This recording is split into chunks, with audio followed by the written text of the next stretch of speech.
Chapter 69. Is that so? Then I'll definitely feast my eyes on it. Jingwan was obviously very interested. She thought for a moment and said, I'll invite Sister Jia, Cousin Yuan, and Ing Shuang. The more the merrier. I'll send them the invitation right away. Jingwan wasn't a person who would drag her feet and act on her words. Granny Gong hoped that she would refuse. If she did, then the King of Hell wouldn't blame them for not doing a good job. Unfortunately, this excuse just happened to poke at the young lady's weak spot. She once again helped the tyrant do evil. She sighed in her heart, Young lady, you're so excited, but you're taking the initiative to walk into the wolf's den, into the tiger's mouth. Jingwan said as she wrote the invitation, When you go and report to grandmother, you might as well ask her if she wants to go together. Grandmother has been away from the capital for so many years. She must miss a lot of places in the capital. You're so filial. With Madame Luo around, it was perfectly justifiable for her to keep the girl by her side. Naturally, she wouldn't easily be left alone. If the King of Hell wanted to make a move, he would have to think twice. Although Mama Gong didn't think that he could be stopped as long as there were more people, she could only comfort herself with this. This has nothing to do with filial piety. I'm just putting myself in grandmother's shoes and thinking about it. I think she would probably be like that. Jingwan finished writing the invitation and brought it directly to the main courtyard. She suggested going to White Dragon Temple to play and burn incense. Madame Luo naturally didn't disagree. She didn't have anything to do for the time being and didn't care much about the peach forest in White Dragon Temple. What she missed more was the vegetarian food in White Dragon Temple. It's been so many years. I'm afraid the cooks have changed long ago. I wonder if the taste is still the same. As the saying goes, take the essence and discard the dregs. Maybe the taste will be better. Jingwan said with a smile. Wan is right. Who knows, it might be even better. When are you and your close friends going to meet? Tomorrow. When it comes to flowers and plants, you're always so impatient. Madame Luo pointed at her in the air. Granddaughter only has that little hobby. Jingwan did not feel that there was anything wrong with this at all. If grandmother feels that it is not appropriate, we can delay it. Anyway, the invitation has not been sent out yet. Although she was eager to see the beautiful scenery, it was not impossible to wait for 1 or 2 more days. No need just tomorrow. Madame Luo directly asked the person beside her to send the invitation. Then, Jingwan thought of another question. Grandmother, do you want to ask the other sisters if they want to go together? She didn't think of them in the beginning. Was it not good? Jingwan began to reflect on herself. After all, she was no longer in Qian Prefecture. She was not the only girl who needed to go out from time to time. Moreover, there was no freedom in the capital. There's no need. They've been in the capital for a long time. They've seen what they should see and played what they should play. Maybe they've already been there when the peach blossoms first bloomed. I'll get someone to ask your 4th aunt later. Okay, I'll listen to grandmother. If she could not go with Luo Jingying, Jingwan was naturally more than happy. The invitation that Jingwan sent out quickly received replies. They were all sent back by the person in charge of sending the invitation. They all said that they wanted to go. The fastest belonged to Sun Yijia, who was of the highest status. According to common sense, the invitation sent to Dinghui Manor would only be received the next day. However, Sun Yijia returned home yesterday and told the gatekeeper that if there were people from the Luo Shangshu Manor looking for her or sending her an invitation, he should directly lead them to her place. Therefore, Sun Yijia directly met the servants of the Luo family. After receiving Jingwan's invitation, she was naturally very happy. Not to mention going to White Dragon Temple to admire the flowers. Even if it was to look at the weeds in the suburbs, she would be happy. She immediately replied and said that she would go to the Luo Manor as soon as possible tomorrow. The other 2 families were not so complicated or troublesome. In addition, it was the people of the Luo family. The gatekeepers of the 2 families did not dare to neglect and smoothly met the person. Jingwan had just finalized the trip here. On the other side, Li Hongyuan had almost arrived at White Dragon Temple. What Li Hongyuan did in the flower market could be said to be ruthless, involving more than half of the officials in the capital. On the surface, none of the most powerful princes were able to escape unscathed. Not only that, but it also caused another fierce fight among them, causing them to suspect each other. And, as the main culprit, after stirring up the water, not only did he clap his hands and walk away, no one even suspected him. Those who vaguely guessed that it might be his doing did not say a word, no matter how emotional they were in their hearts. They just repeatedly warned themselves that if they followed such a master, even if their room to display their abilities was reduced a lot, and they might even become a person who only needed to do things and not talk, they should not have any disloyalty. Hidden in the woods at the side, Li Hongyuan looked at the magnificent temple that was filled with Buddhist incense. His thoughts drifted. White Dragon Temple was a temple of the imperial family. Except for a few special days, it was also open to the common people. Thus, it was full of incense all year round. In addition, its abbot, Master Liaochen, was one of the most eminent monks in the world. Master Liaochen's fortune-telling was very accurate. However, he could only tell at most 3 trigrams a year, and it had to be a fated person. Otherwise, not even the emperor could make him make an exception. For some people, the so-called fated person was someone that the other party found pleasing to the eye. But Master Liaochen wasn't like that. He didn't care about high or low status. He didn't even need to rely on his eyes to determine whether someone was fated or not. Every year, countless people hoped to become the fated person that Master Liaochen spoke of. Not only did they want to know their own fate, but they also hoped that Master Liaochen could change it. That's right. Rumor had it that Master Liaochen's greatest ability was to defy the heavens and change people's fates. No one knew where this rumor came from, but the world firmly believed it. It wasn't that there weren't any influential people who wanted to force Master Liaochen to change his fate. However, that person died an unnatural death not long after. That person had been criticized by several masters at the same time. Although the road to life was bumpy, it was a sign of longevity. But he hadn't even reached 30 when he died. For a time, those who were itching to make a move kept quiet out of fear. They all treated Master Liaochen with respect. It was good to have him tell their fortunes or give them a few pointers, but they couldn't and wouldn't force it. However, Master Liaochen had a few rules. It wasn't about the fate of a nation, the near future, or the distant future. The affairs of the nation were easy to understand. The near future referred to things that would happen in a very short time. The world was ever-changing. Things that were close at hand were difficult to change even if one could predict them. The distant future referred to things that wouldn't happen in 100 years. The distant future was too distant to be divined. It couldn't be divined. Master Liaochen wasn't an elusive person. Although he left the capital from time to time, he wouldn't be completely untraceable. Even if an important person or someone special wanted to see him and listen to the teachings of Buddhism, he wouldn't avoid them because of his status.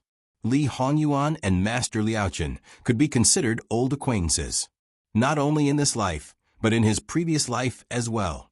During his years on the throne, if Master Liaochen hadn't comforted him from time to time, he would have been even more vicious and killed even more people. His reputation as a tyrant would have spread far beyond the imperial court. In this life, when he left the palace at the age of 16, the first thing he did was find Master Liaochen. He didn't say much, only one thing. Can this prince get what he wants? No one knew if Master Liaochen had seen through him. He only said, "Your Highness's obsession is like a demon. Will your Highness give up even if I say no?" No. The mischievous Li Hongyuan's answer was straightforward. In that case, what's the point of caring about whether I can or can't? You'll know when the time comes. From then on, Li Hongyuan stopped asking and didn't ask Master Liaochen to tell his fortune. Occasionally, he would come to the master to play chess, drink tea, or discuss the teachings of Buddhism. In fact, Li Hongyuan was well versed in the teachings of Buddhism, but he had always been dismissive of it. He'd even criticized it as worthless in front of Master Liaochen. Master Liaochen would only smile and say nothing. When Li Honyuan finished, he'd laugh and say, "Your Highness understands the teachings of Buddhism, so you can find other ways to refute it." In return, Li Honyuan snorted coldly. Li Honyuan only had eunuch Mu with him. After standing there for about 15 minutes, they went directly to the rear courtyard of White Dragon Temple without attracting any attention. Master Liaochen was already waiting there with a group of people. He was dressed in a monk's robe and had a benevolent countenance. He had a long white beard and looked quite old. However, his complexion was ruddy and his eyes were not as cloudy as an ordinary old man's. Instead, they were as clear as a baby's. It was incredible. However, just by looking at you with those eyes, it seemed to be able to make you calm down quickly. Master Liaochen put his palms together. "This poor monk greets your highness." The monks behind him followed suit. "Master, there's no need to be so courteous." Li Honyuan returned the greeting. Compared to when he had left the Li Palace, he was now like a completely different person, a world of difference. The group went directly to Li Hongyuan's small courtyard. They pushed open one of the side rooms. It was clean and simple, filled with a fragrant aroma. Naturally, the incense burning there was the best quality of sandalwood. Li Hongyuan and Master Liaochen sat on opposite sides of a short table. The novice monk quickly served them tea. This was a tea unique to White Dragon Temple. It was grown from a several hundred-year-old tea tree, and only a small amount was produced each year. More importantly, Master Liaochen was in charge of everything from the picking of the tea to the final product. Perhaps because of this, he was tainted with a hint of Buddhist nature. In his previous life, after Li Hongyuan became emperor, he domineeringly took all the tea for himself. Fortunately, Master Liaochen was magnanimous and didn't argue with him. If he wanted it, he would give it to him. Li Honyuan looked at the faint smoke rising from the cup.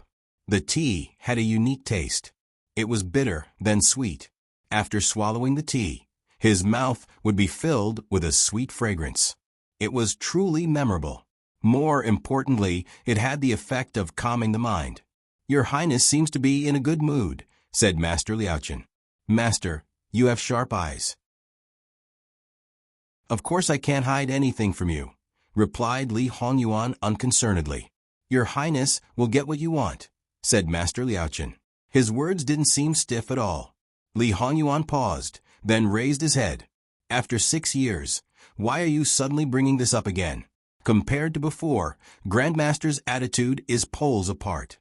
Your Highness will get what you want. It is the fortune of the world. Master, you're too serious. Your Highness should know that this humble monk's words are not empty." Li Honyuan had been haunted by his obsession. Now that he had gotten what he wanted, his obsession was gone. His heart was at ease, and everything was at peace. If his obsession didn't disappear, the more time passed, the deeper his inner demons would grow. Moreover, he held great power in his hands. Who knew what kind of storms he would stir up?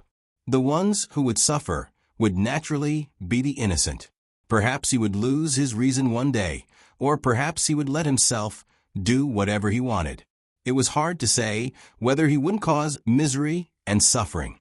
Although he didn't want a crumbling empire, that was because he wanted to have time to enjoy himself with Jingwan. If Jingwan couldn't get what he wanted, he would naturally have plenty of time. Perhaps the more chaotic the world was, the happier he would be. That way, he would have something to pass the time. Compared to his previous life, this was undoubtedly even worse. Then dare I ask, Master, was this prince able to get what he wanted all along, or were you prepared to change this prince's fate? 6 years ago, it was still like looking at flowers in the fog. There were many uncertainties, but your Highness' actions opened up a path. So, as expected, everything depends on effort. She will come to White Dragon Temple in a few days. Master, you should take a look. Your Highness wants this monk to read the girl's fate. Everything will be done according to Master's rules. This prince won't insist. It's rare for the words "won't insist" to come from your Highness's mouth. When it comes to her, this prince won't insist. Master, you should know the reason. Master Liaochen nodded. Your Highness's original intentions have never changed. You don't care about other things, good or bad. There was a light knock on the door. Master, the old benefactor at the foot of the mountain, requests an audience. It was the crisp voice of a child. Amitba, Master understands.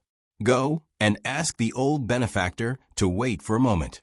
Then, he looked at Li Hongyuan with clear and kind eyes. Your Highness, please do as you wish. This poor monk will be back soon. Li Hongyuan glanced at him. You're still the same as before, pretending to be benevolent. You can abandon this prince for a commoner. If you want to leave, then leave. You don't have to come again today. This prince can enjoy some peace and quiet. It sounded like he was angry at Master Liaochen's neglect. After all, his words were no longer respectful. But in reality, Master Liaochen was special to him, so he was relatively lenient. Amitba, it's all because Your Highness is benevolent. If Your Highness didn't allow it, this monk wouldn't have acted so boldly. Old monk, you've learned how to be glib? Monks don't lie. Li Hongyuan sneered. Don't use the word benevolent on this prince. This prince's heart and lungs are all black. Don't taint it. Master Liaochen was still compassionate. He smiled warmly. This monk is never wrong. Li Hongyuan couldn't be bothered to pay him any more attention. After Master Liaochen left, Li Hongyuan stood up and walked to the window. Eunuch Mu pushed it open first. Because White Dragon Temple was an imperial temple, there were naturally places where ordinary people couldn't enter. This small courtyard was more unique. It was secluded, quiet, and not too far away. Under normal circumstances, it wouldn't attract much attention. Li Hongyuan liked this room because he could see the entire peach forest behind the mountain when he opened the window. The view was unusually wide, and the peach blossoms were truly beautiful. Master, Miss Luo and the others will come to White Dragon Temple tomorrow. Eunuch Mu did his job as a lackey. The competition among eunuchs was fierce. There were only so many masters, and few of them were doing well. There were countless people with cheap lives. No matter who stood out a little, there would always be a large group of eunuchs keeping an eye on you. They weren't there to prevent you from making mistakes, but to expect you to make mistakes. Just like in other places, there were endless schemes and tricks. One careless mistake, and you could be pulled down. Last night, because he didn't guess the real purpose of his master's visit to White Dragon Temple in time, he was almost demoted. Therefore, Eunuch Mu was doubly alert. He had to let his master know that he was irreplaceable, even if his master had a bad temper. And following him was like hanging one's head on one's waist sometimes. It was better than being trampled into the mud by others. Moreover, there were two sides to everything. When his master was in a bad mood, he should think more about his good. Li Hongyuan wasn't surprised. Based on Wan Wan's infatuation, it was already too late for her to wait until tomorrow. Who's coming? Eunuch Mu named the people invited by Jingwan one by one, and then the people of the Luo family who would accompany them. Li Hongyuan's expression was indifferent. No matter how many people came, they could not stop his plan from being carried out. He had been hiding in the dark all this time. Naturally, he was not satisfied. Even if he could not have intimate behavior openly, at least he had to let Wan Wan know him first. When they met as strangers in the bridal chamber, he would waste 1 or 2 years of beautiful time. How stupid would he be to do that? Go and get a jar of 6-year-old peach blossom wine. Yes. Therefore, the rules and precepts of Buddhism were really nothing for Li Hongyuan. Whether he broke or kept the precepts, it was all up to him. Everyone thought that Li Hongyuan enjoyed life and couldn't bear the slightest hardship. However, after he ascended the throne in his previous life, he lost too much because of the fight for the throne. At first, he didn't have any available talents, so he went to war himself. For a period of time, because of the defeat on the battlefield, as the emperor, he lived in the open. Li Hongyuan didn't make a sound. The hardship in the temple was nothing to him.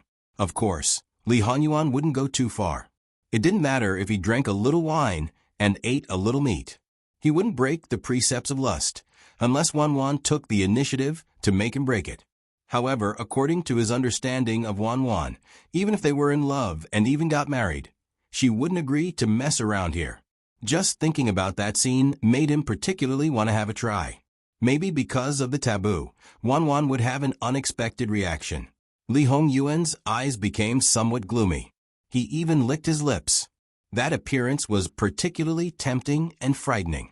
Mu Gonggong dug out a jar of wine from under the tree, under the eyes of the monks in the courtyard. The 4 monks were all like wooden pillars, not even lifting their eyelids. When Li Hongyuan was 16 years old, he went to Bailong Temple to get countless peach blossoms, to brew wine, and directly buried it in the courtyard. He said that this would make the wine more mellow and delicious. After that, once a year, more than half of the courtyard's underground space was filled with wine. However, no one said anything because it was permitted by the abbot. According to Master Liaochen, Jin Qinhuang's status was noble. There was no need to care about such a small matter. It seemed to show that he was also a layman who would bow his head to the powerful. But when he said this, if his expression wasn't as compassionate as usual, perhaps it would have been a bit believable. Those who knew about it all believed that if it was anyone else, even if it was the emperor, Master Liaochen would have refused. Unfortunately, except for Li Hongyuan, this living king of hell who deviated from the orthodoxy, there was probably no one who would do such a thing. So some people hoped that he couldn't bear the hardship of breaking the precepts and would be beaten by the upright and plain-spoken monks. Naturally, they were disappointed. Just as he said, if they wanted to find fault with him, they first had to know what he had done. More than one person secretly used tricks to make the eunuchs, who went to Bailong Temple to deliver the oral message, to hurry up and arrange everything before Li Hongyuan arrived. As a result, there were a lot of monks inside and outside the courtyard, but they were all decorations for some people in the imperial palace to see or to play the role of guards. Eunuch Mu patted the clay to clean the edges of the wine jar and the outside. He took out the wine cup from the secret compartment in the wing room and washed it, ready to pour wine for Li Hongyuan. Li Hongyuan waved his hand, reached out to pick up the wine jar, and directly raised his head to drink. Part of the wine slid down the sides, down the neck, into the collar, and disappeared. Gradually, the color of the clothes darkened.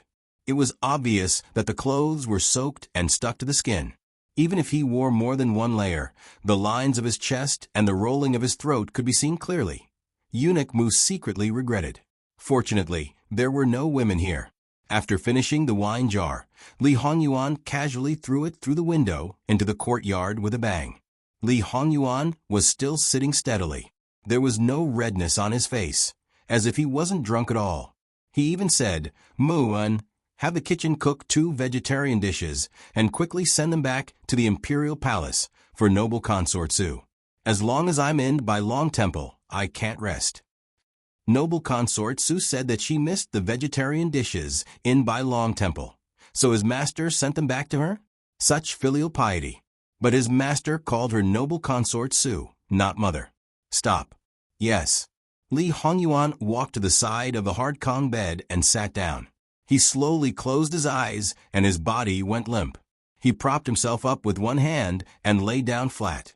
His breathing soon became light and long, as if he had already fallen asleep. Eunuch Mu was lucky to taste the peach blossom wine once. It didn't taste strong, and even had the fragrance of peach blossoms, which was more in line with women's preferences. But it was very strong. He drank the whole jar directly, without any buffer. Eunuch Mu stepped forward and looked at his wet clothes. He hesitated for a moment and covered him with the thin quilt, but he didn't dare to change his clothes. There was once a similar situation. Before his hand reached out to his master's collar, he was kicked away. That kick almost killed him. Thinking about it now, he still felt the pain. Since then, he didn't dare to act rashly. Fortunately, his master didn't punish him for his poor service after he woke up. "Wan Wan," he murmured. It seemed that he was really drunk. Hearing this, Eunuch Mu quietly retreated and gently cleaned up the spilled wine and the broken wine jars outside. It was really a sin to let those monks clean up and smell the wine. Master had harmed enough people. It was better to let go of these monks who had lived in peace. Master Liaochen finished his work and returned. He stood by the window in the corridor and looked at the sleeping Li Hongyuan. He put his palms together and said, Amitba, https://www.bicken.com/11/11807/6652950. HTML. We will deal with it as soon as possible. After reporting, please wait patiently and refresh the page. Please remember the domain name of this book, www.bicken.com, Bikaga mobile reading website, mbicken.com. Chapter 70. Li Hongyuan didn't sleep for too long. He woke up in less than 2 hours, but his body was wet and smelled of alcohol. He didn't feel very good. He quickly took off his clothes. Eunuch Mu, who was very considerate, asked someone to bring in the bathtub at the right time. The temperature of the bathtub was neither too hot nor too cold. It was just right. After cleaning up, it was already an hour later. Naturally, it was already past lunchtime. However, even if the monks in the monastery were strict with themselves and did not eat past lunchtime, who was Li Hongyuan? If anyone was hungry, he would also be hungry. Not to mention missing lunchtime, even if it was in the middle of the night, they would still think of ways to feed him until he was full. Considering that he was sober and couldn't eat greasy food, they didn't need to waste time to prepare food for him outside. They could directly use the kitchen in the temple. Seeing that they were almost done, Eunuch Mu asked the kitchen to start a fire to cook. When he sat down, the hot vegetarian dishes that looked and smelled good were just on the table. Li Hongyuan had a small bowl of clear soup next to his hand, but it emitted a faint fragrance. What is it? It's a hangover soup specially made for Prince according to the abbot's recipe, said the gray-robed monk who delivered the food. Should I say that he's worthy of being called Master Liaochen? He even knows about this kind of thing, said Li Hongyuan sarcastically. The monk didn't refute. After setting the food, he bowed and left. Li Hongyuan naturally ate a lot of vegetarian dishes in White Dragon Temple. In fact, compared to meat dishes, he preferred light dishes. Now, these dishes were just to his taste. After eating and drinking to his heart's content, Li Hongyuan went to the back mountain peach forest to digest the food. Eunuch Mu stood far away from the peach forest. At this time, he was naturally an idiot who didn't know what to do. However, these exceptionally beautiful peach blossoms would probably be destroyed after Miss Luo left. Previously, he had been wondering if his master was not preparing to make peach blossom wine this year. Only after these 2 days did he realize that his master had probably planned to let Miss Luo have a good time before picking flowers to make the wine, when he found out that Miss Luo had entered the capital. Li Hongyuan plucked a peach blossom and pulled at the petals in boredom. However, for a man with impeccable looks like him, doing this kind of thing was also pleasing to the eye.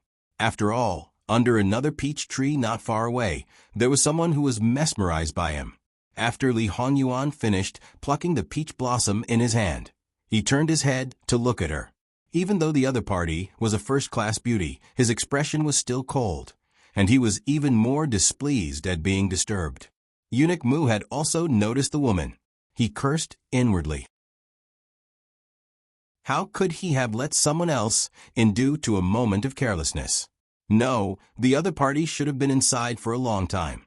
When Jin Qinhuang arrived at Bailong Temple, although he didn't completely clear the area, he was still of noble status. Fearing that someone would bump into him, he would still clear a small area wherever he went. Although this peach forest was very large, because the common people knew that noble people often appeared, once the area was cleared, they would consciously leave. Otherwise, if something happened, it might implicate the entire family. But now that this person had been bumped into by Li Hongyuan, it could only mean one thing. She deliberately avoided him. Especially after seeing the other party's appearance, Eunuch Mu was certain of his conjecture. Thinking about it, Eunuch Mu did not step forward.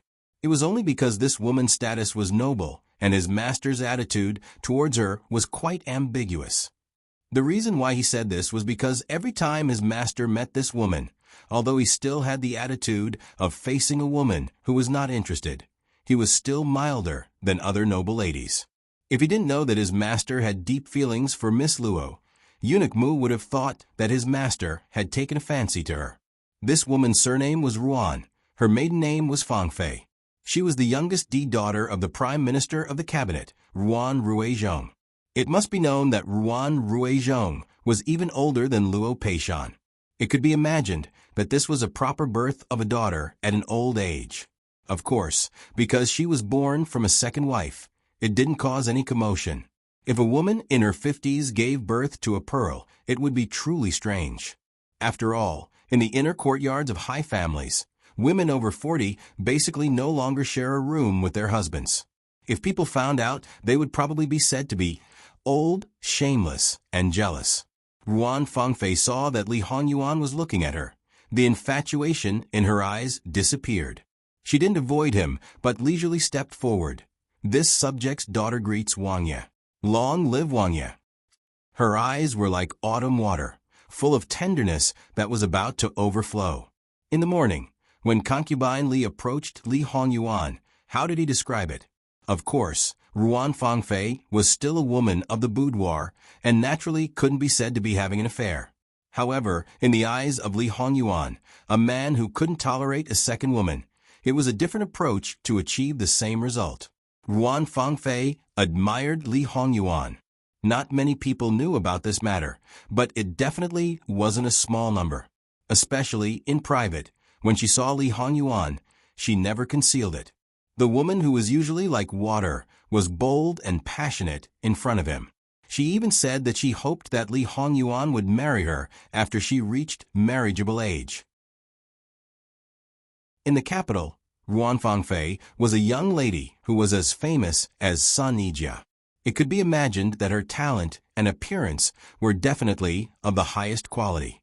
However, Sun Yijia was a cold and reserved woman, while Ruan Fangfei was more towards the gentle and charming side. At the same time, the two were the same age, but Ruan Fangfei was younger by 2 months.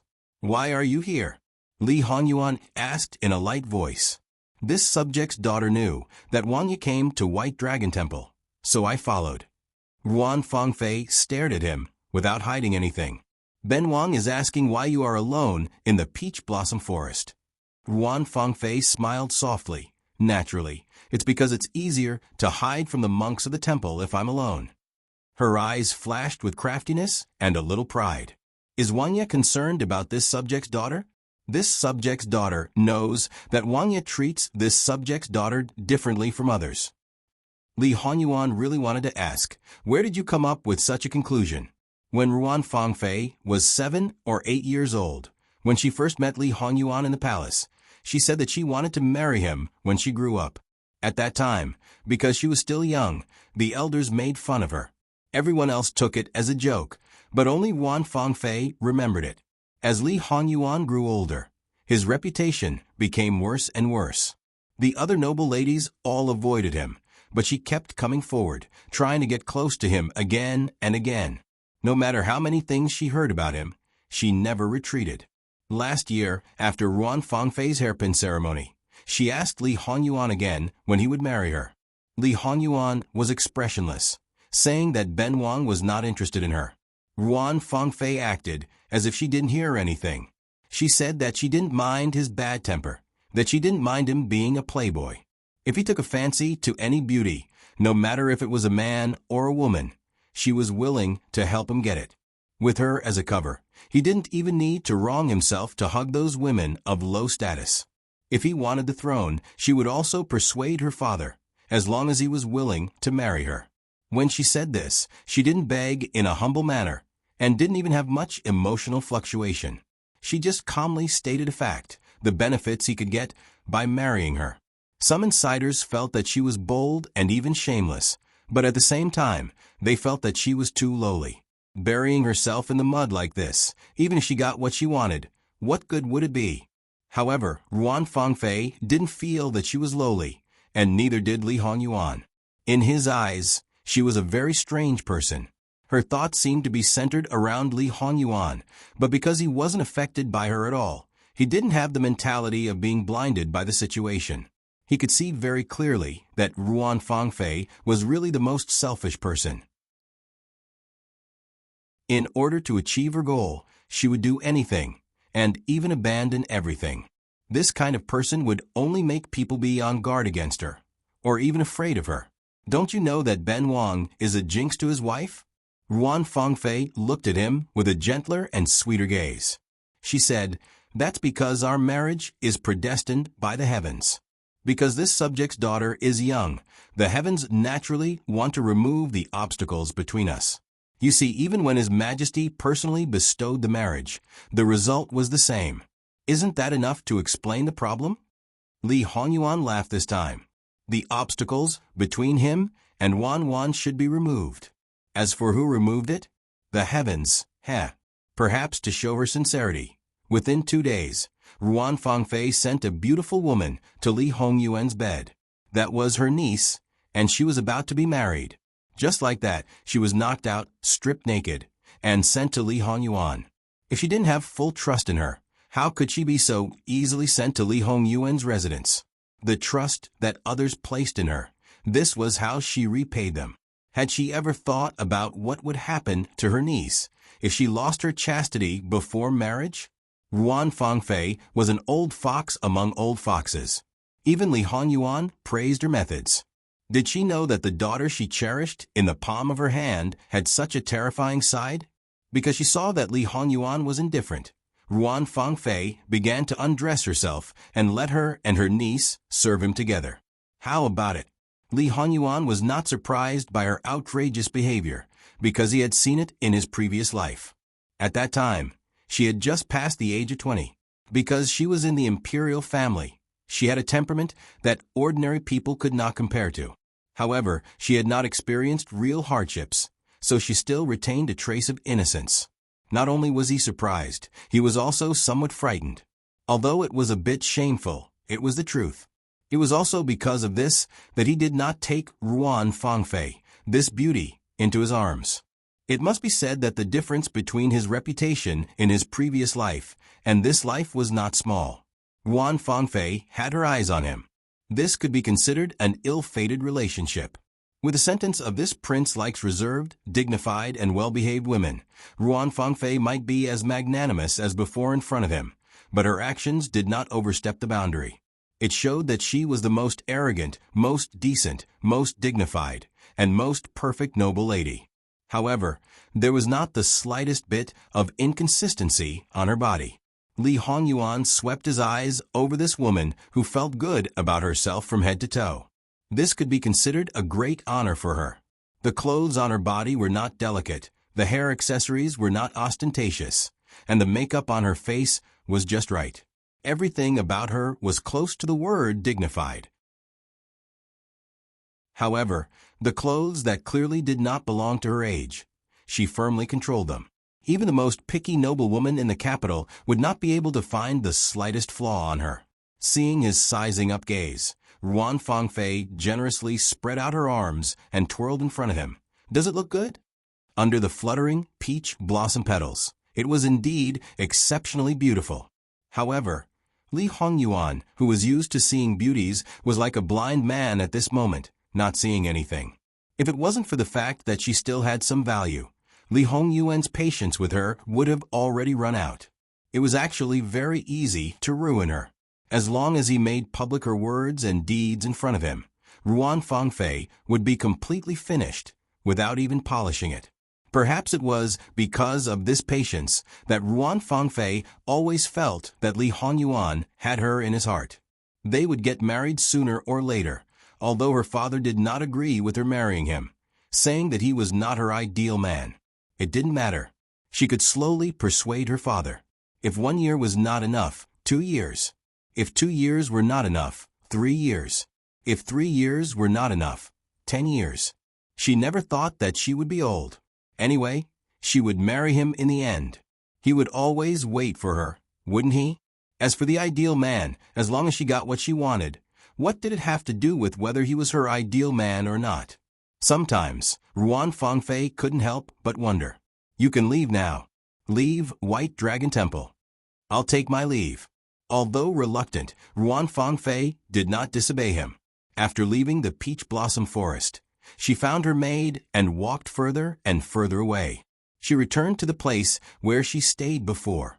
Because she came in a hurry, her daily necessities were still on the way. She decisively got on the carriage and left White Dragon Temple. Eunuch Mu couldn't guess his master's mood now, so he didn't dare to go forward rashly. Li Hongyuan stood in the same place. He didn't know how long he had been standing there. Suddenly, he felt a little palpitating and reached out to cover his chest. What was going on? Since he came back, Li Hongyuan had been paying attention to his physical condition. He was very sure that his body was healthy without any disease or pain. Those who are affected by it are also connected to the heart. Li Hongyuan's face changed slightly, and he immediately turned around and left the peach blossom forest. Mu-un, send a pigeon to ask if something happened to Wan Wan. Eunuch Mu was stunned, but he didn't dare to neglect it. At this time, Miss Luo was the most important. His master had to be put aside. He turned around and rushed to the small courtyard where he lived temporarily, regardless of his image. Not sure if something really happened to Jingwan, Li Hongyuan's face was gloomy. Because of his anxiety, he even arrived at the small courtyard one step ahead of Eunuch Mu. Although he was good at martial arts, his hair was still a little messy when he walked so fast, which had never happened to him before. Seeing that his master had passed him and walked ahead, Eunuch Mu could only speed up. It should be known that none of the maids around Li Hongyuan were weak. Even so, when Eunuch Mu rushed back, his face was pale and he was gasping for breath. Li Hongyuan had already prepared the writing brush and ink for himself. Seeing Eunuch Mu, he said, "Useless thing." Eunuch Mu couldn't help turning paler. His master never used useless things, but he didn't even dare to plead for mercy. He just tried his best to calm down and then went forward to serve the writing brush and ink, hoping to escape this time. Li Hongyuan wrote so fast that he didn't even care that the letter might fall into the hands of others. But fortunately, his handwriting was not like this. Compared with the fierce style of his writing now, what he wrote to outsiders could only be regarded as mediocre. Just as he finished writing and rolled it up, an E, who was dressed as a guard, hurried in from outside.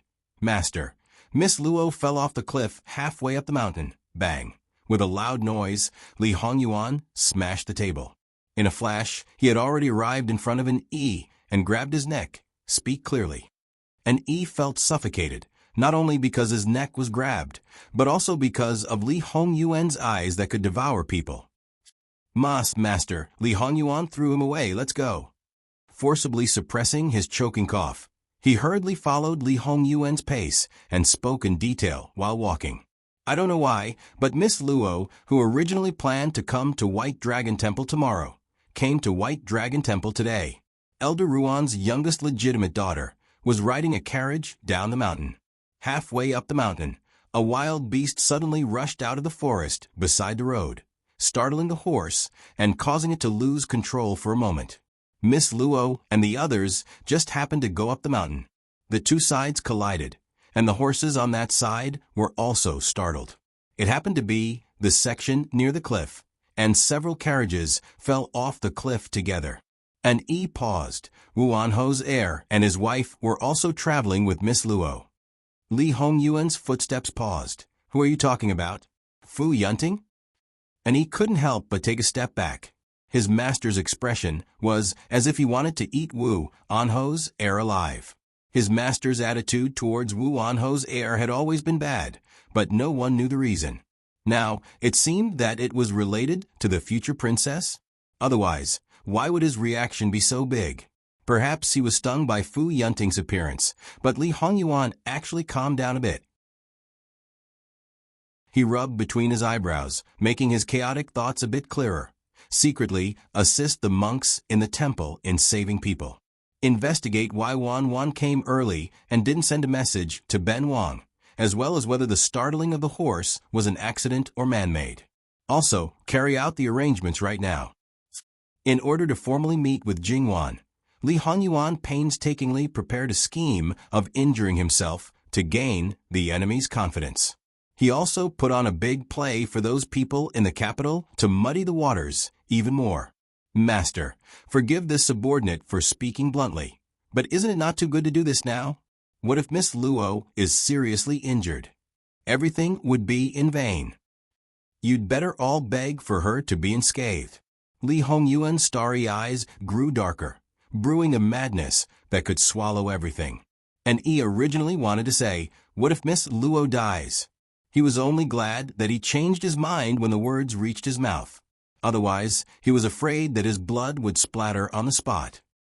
Still not scramming. A true scheme of injuring oneself to gain the enemy's confidence wasn't a self-directed act. It was carefully arranged so that others would act according to your wishes. Although White Dragon Temple was a temple and even had Great Master Liaochen overseeing it, as long as the word imperial was involved, there was no way it was clean. As long as it wasn't too excessive, such as killing or obscenity, Great Master Liaochen would turn a blind eye to it.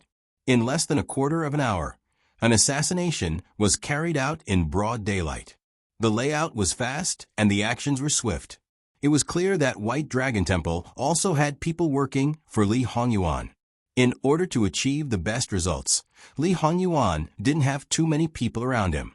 However, because it was necessary to make the other party's people stay, every one of them was a ruthless character. Once the fight started, Li Hongyuan used all his strength. In addition, Jingwan's life or death was unknown. Suppressing his anxiety turned into a bloodthirsty desire. He pursued speed, accuracy, and ruthlessness. Not only was he ruthless to the enemy, he was also ruthless to himself. As long as it wasn't a fatal injury, he could even exchange injury for injury. The masked assassins of the fake monk then realized that there was a mistake. This Jin Qinhuang wasn't just an empty shell. He was clearly that wolf, owl, and lion. Retreat. Unfortunately, it was already too late. They had already been led to a place arranged in advance. Because of the terrain, it wasn't easy to retreat. Even if they retreated, they would certainly be caught. Rather than being caught, it was better to commit suicide than to be caught. Since there was no way to retreat, they could only fight to the end. Killing Jin Qinhuang was the only way to survive. As they fought and retreated, Li Hongyuan's clothes were almost soaked in blood. Some of it was his own, some of it was the enemy's. From the looks of it, he was becoming more and more exhausted, but his posture was nimble from beginning to end, without the slightest bit of weakness or surrender. The assassins trembled with fear. Their master still had such a terrifying opponent in the dark. They didn't know how many hidden losses he would suffer. Not to mention them, even Li Hongyuan's people were frightened by him. Although it wasn't that they hadn't seen their master's ruthless appearance, but those people were just trapped beasts without any leeway to resist. That was how he wanted to torment them. But now it was a real life and death struggle. However, it didn't seem like their master was facing this kind of thing for the first time. Having good martial arts was one thing. Fighting to the death was another. His hands were not soft. He didn't fear the blade. His reactions were agile, all of which showed that he had experienced hundreds of battles. The assassins originally had a lot of advantages in terms of numbers. Before they started, they felt that they had a 90% chance of success. At this moment, their manpower was sharply reduced again and again. However, Jin Qinhuang's side was also an arrow at the end of its flight. There were only 2 people left at his side. It was still unknown who would emerge victorious. Gritting their teeth, they prepared for the final battle. Although the trick of injuring oneself to gain the enemy's confidence may have been an impromptu idea, this assassination had been prepared long ago. It only needed an opportunity. Li Hongyuan naturally couldn't really throw his own life away. At the critical moment, Li Hongyuan saw his bodyguards and several martial monks coming over. Li Hongyuan backhanded his blade. Because it was too tricky, the assassin couldn't block it. On the verge of death, Li Hongyuan burst out with his last remaining strength. He was originally at the edge of the slope. Seeing that his goal had been achieved, he took the opportunity to roll down. Wang Ye. The bodyguards rushed forward and saw this kind of scene. For a moment, their hearts jumped to their throats. The bodyguard who rushed to the front, without saying a word, cleanly disposed of the masked assassin who had one last breath left. Another bodyguard next to him grabbed him, leave him alive. But it was a pity that it was already too late. I saw Wang Ye roll down. In a moment of panic, my eyes turned red, so enough, and he coldly shouted. He was the head of the shadow guards and also the head of the bodyguards. It is more important to find Wang Ye first. If something happens to Wang Ye, needless to say, the others also knew that they were unable to protect their master. Even if Wang Ye didn't die, they absolutely wouldn't have a good end. However, if Wang Ye was still alive, they might still have a chance to live. Not daring to be negligent, they hurriedly followed the place where Li Hongyuan rolled down. And Yi checked the two brothers who followed Li Hongyuan. Although they were seriously injured, fortunately, their lives weren't in danger. They were just exhausted. He handed them over to the monks and also followed them down. After checking, the situation wasn't very good. Although it was a slope, it was also very steep. Perhaps it was because Li Hongyuan was unlucky. There were clearly trees next to him, but he just had to slide down along the lush weeds. The bloodstains were very obvious.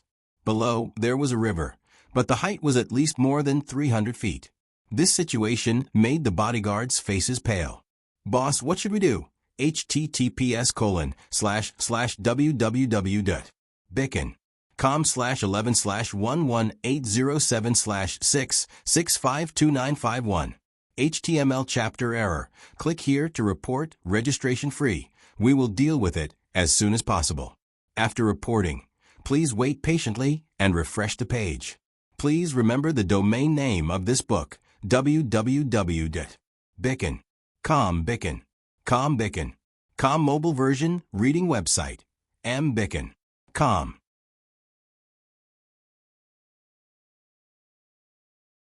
Chapter 71. As for Li Hongyuan, who was suspected to be in a very bad condition or even dead, his condition was indeed not very good. The injury was not fake, and the excessive blood loss also caused him to feel a little dizzy. Although he was not in the water, he was still at the riverbank. Master, one of the 4 shadow guards by his side, number 9, opened his mouth. He wanted to persuade him to go back, but in the end he said, "Let this subordinate help you deal with your wound." If the wound was dealt with, how could he continue acting? Wan was so intelligent, she would definitely be able to see that Li Hongyuan had only taken some pills to stop the pain and bleeding. How is Wan? The shadow guard subconsciously reached out to help him, but Li Hongyuan glanced at him. The shadow guard also realized that he had made a stupid mistake. Because of Njio's excellent medical skills, compared to the other shadow guards, he had the benevolence of a doctor. Another person tugged at him and stepped forward himself. Replying to Master, Miss Luo is fine. Nanny Gong found her before us, and has already confirmed that she should only have some bruises on her body. In addition, because of the shock from rolling down, she has temporarily fallen into a coma. She will wake up very soon and will not affect Master's plan. As for the others, the situation has not been confirmed. After a pause, Miss Luo was in the same carriage as the other girls. The female protector was not in the carriage at that time, so she could not protect Miss Luo. She couldn't help but explain to Granny Gong. Although Granny Gong's master had changed, it was still easy for her master to punish her. After learning about Jingwan's situation, they were actually very surprised. Although they all hoped that Miss Luo's skin was not broken at all. However, although the cliff wasn't very high, the bottom of the cliff was very dangerous.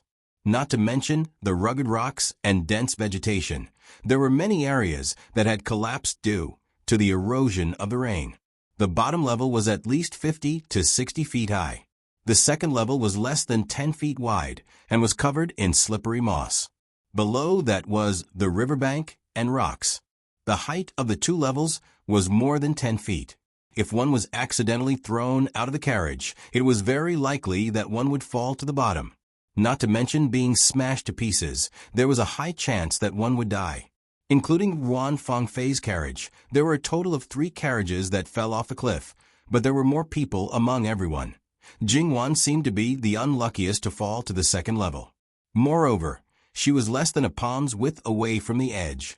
However, she also seemed to be the luckiest to have suffered the lightest injuries. However, it was precisely because of Jingwan's position that these shadow guards were able to easily move her to the riverbank at the bottom, saving them the risk of being discovered before anyone else could find her. As long as their master went there, he would be able to have a perfect encounter. However, it was not a simple matter to take someone away from the Lady Protector. She was like an old hen protecting her chicks. She almost fought with them. Although Li Hongyuan was still able to divert his attention to plan and kill Jingwan after learning that Jingwan was in trouble, his attention returned to its original place only after confirming that Jingwan was safe. Originally, he had prepared for the worst. If Wanwan was seriously injured, he did not mind changing his original plan and saving the damsel in distress. However, God was on his side. As for whether Nurse Gong was in the wrong or not, it could be put aside for the time being. He would deal with it later. As for how Li Hongyuan and the others came down from the height of dozens of feet, Li Hongyuan had long been accustomed to preparing for a rainy day. He had already figured out the mountain terrain of White Dragon Temple. He even let the shadow guards go to almost every corner. When they came down from the top, there was a road that could not be called a road. Ordinary people could not walk on it at all. However, after they came down, it was completely destroyed. His plan had to leave enough time for him to be alone with Wanwan. Li Hongyuan stood up. With injuries all over his body, he walked down the riverbank step by step. Although his pace was not fast, each step was firm, leaving a trail of bloody footprints on the ground. The shadow guards followed behind Li Hongyuan and cleaned up the bloodstains he left behind. It was enough as long as they could create an illusion that their master fell into the river and then went down along the river. The shadow guards looked at their master's back and couldn't help but feel an indescribable emotion. Their master's temperament was sinister, ruthless, and temperamental, but they had a deep respect for him, not only because of his ability to devise strategies and control the world, but also because of his unyielding pride and his ability to do things to the extreme.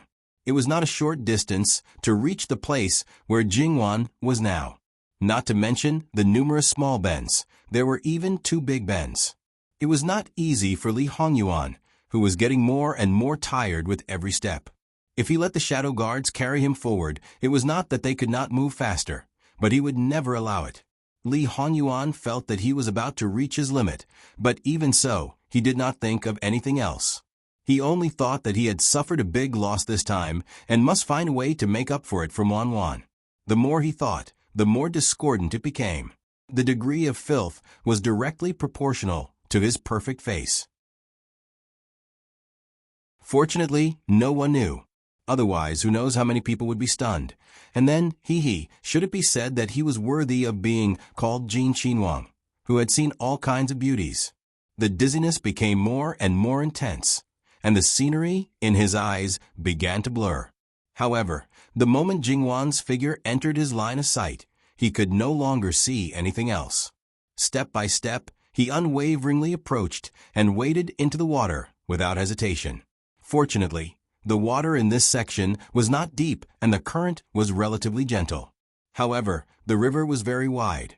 The blood that had already dried up after meeting the water quickly spread out. Everywhere he passed, there was a pool of blood. Midway, his body uncontrollably staggered twice, drenched in sweat. The shadow guards formed a semicircle around him, fearing that he would fall into the water. Obviously, they still underestimated their master. Li Hongyuan walked to the edge. His consciousness was both fuzzy and clear. And this position was enough. He let himself fall down and completely sank into darkness, half of his body submerged by the river. Anjio hurriedly stepped forward and checked his pulse. He turned back. "You must hurry. If you soak in the water for too long, I'm afraid that Master's life will be in danger." "Then what are you waiting for? Go and wake Miss Luo up." And Jiu hurriedly got up and walked toward Jingwan, who was lying near the edge of the cliff. They naturally couldn't be more familiar with Jingwan, but they didn't understand what was so special about this girl that could make Master do this. If she was a stunning woman, perhaps Master just took a fancy to her beauty. If she was noble and had a strong background, perhaps Master was adding help to seize the throne. However, she was neither. Thinking of her current appearance, such a proud person who didn't even have a scratch on her skin in the past, not to mention the large and small injuries on her body. She was also dying. They couldn't help but have an inexplicable resentment towards Jingwan. And Jiu, what are you thinking about? Hurry up. Another shadow guard walked in and urged. And Jiu hurriedly took out a small porcelain bottle that he carried with him, unplugged the stopper, and shook it under Jingwan's nose. Jingwan frowned, and a slight sound came out of her mouth. She showed signs of waking up. Let's go. Pulling in Jiu, they quickly left. If Miss Luo woke up and saw them, then everything Master did would be in vain. The four people quickly went away, hiding in the dark and paying attention to the situation here. It was quiet, but Jiu was particularly silent. The shadow guard just now put his hand on his shoulder. Jiu, you just have to remember one thing. No matter what Miss Luo is like, she is the person Master has chosen. She will be the future Jean Wangfei, our female master. We can't interfere. What we have to do is to abide by our duties and do whatever Master asks us to do. It's just that I can't accept it for a while when I suddenly saw Master like that. Don't worry, I know what I should do. And Jiu also understood that as a shadow guard, his emotions just now were a little dangerous. He must remove it as soon as possible.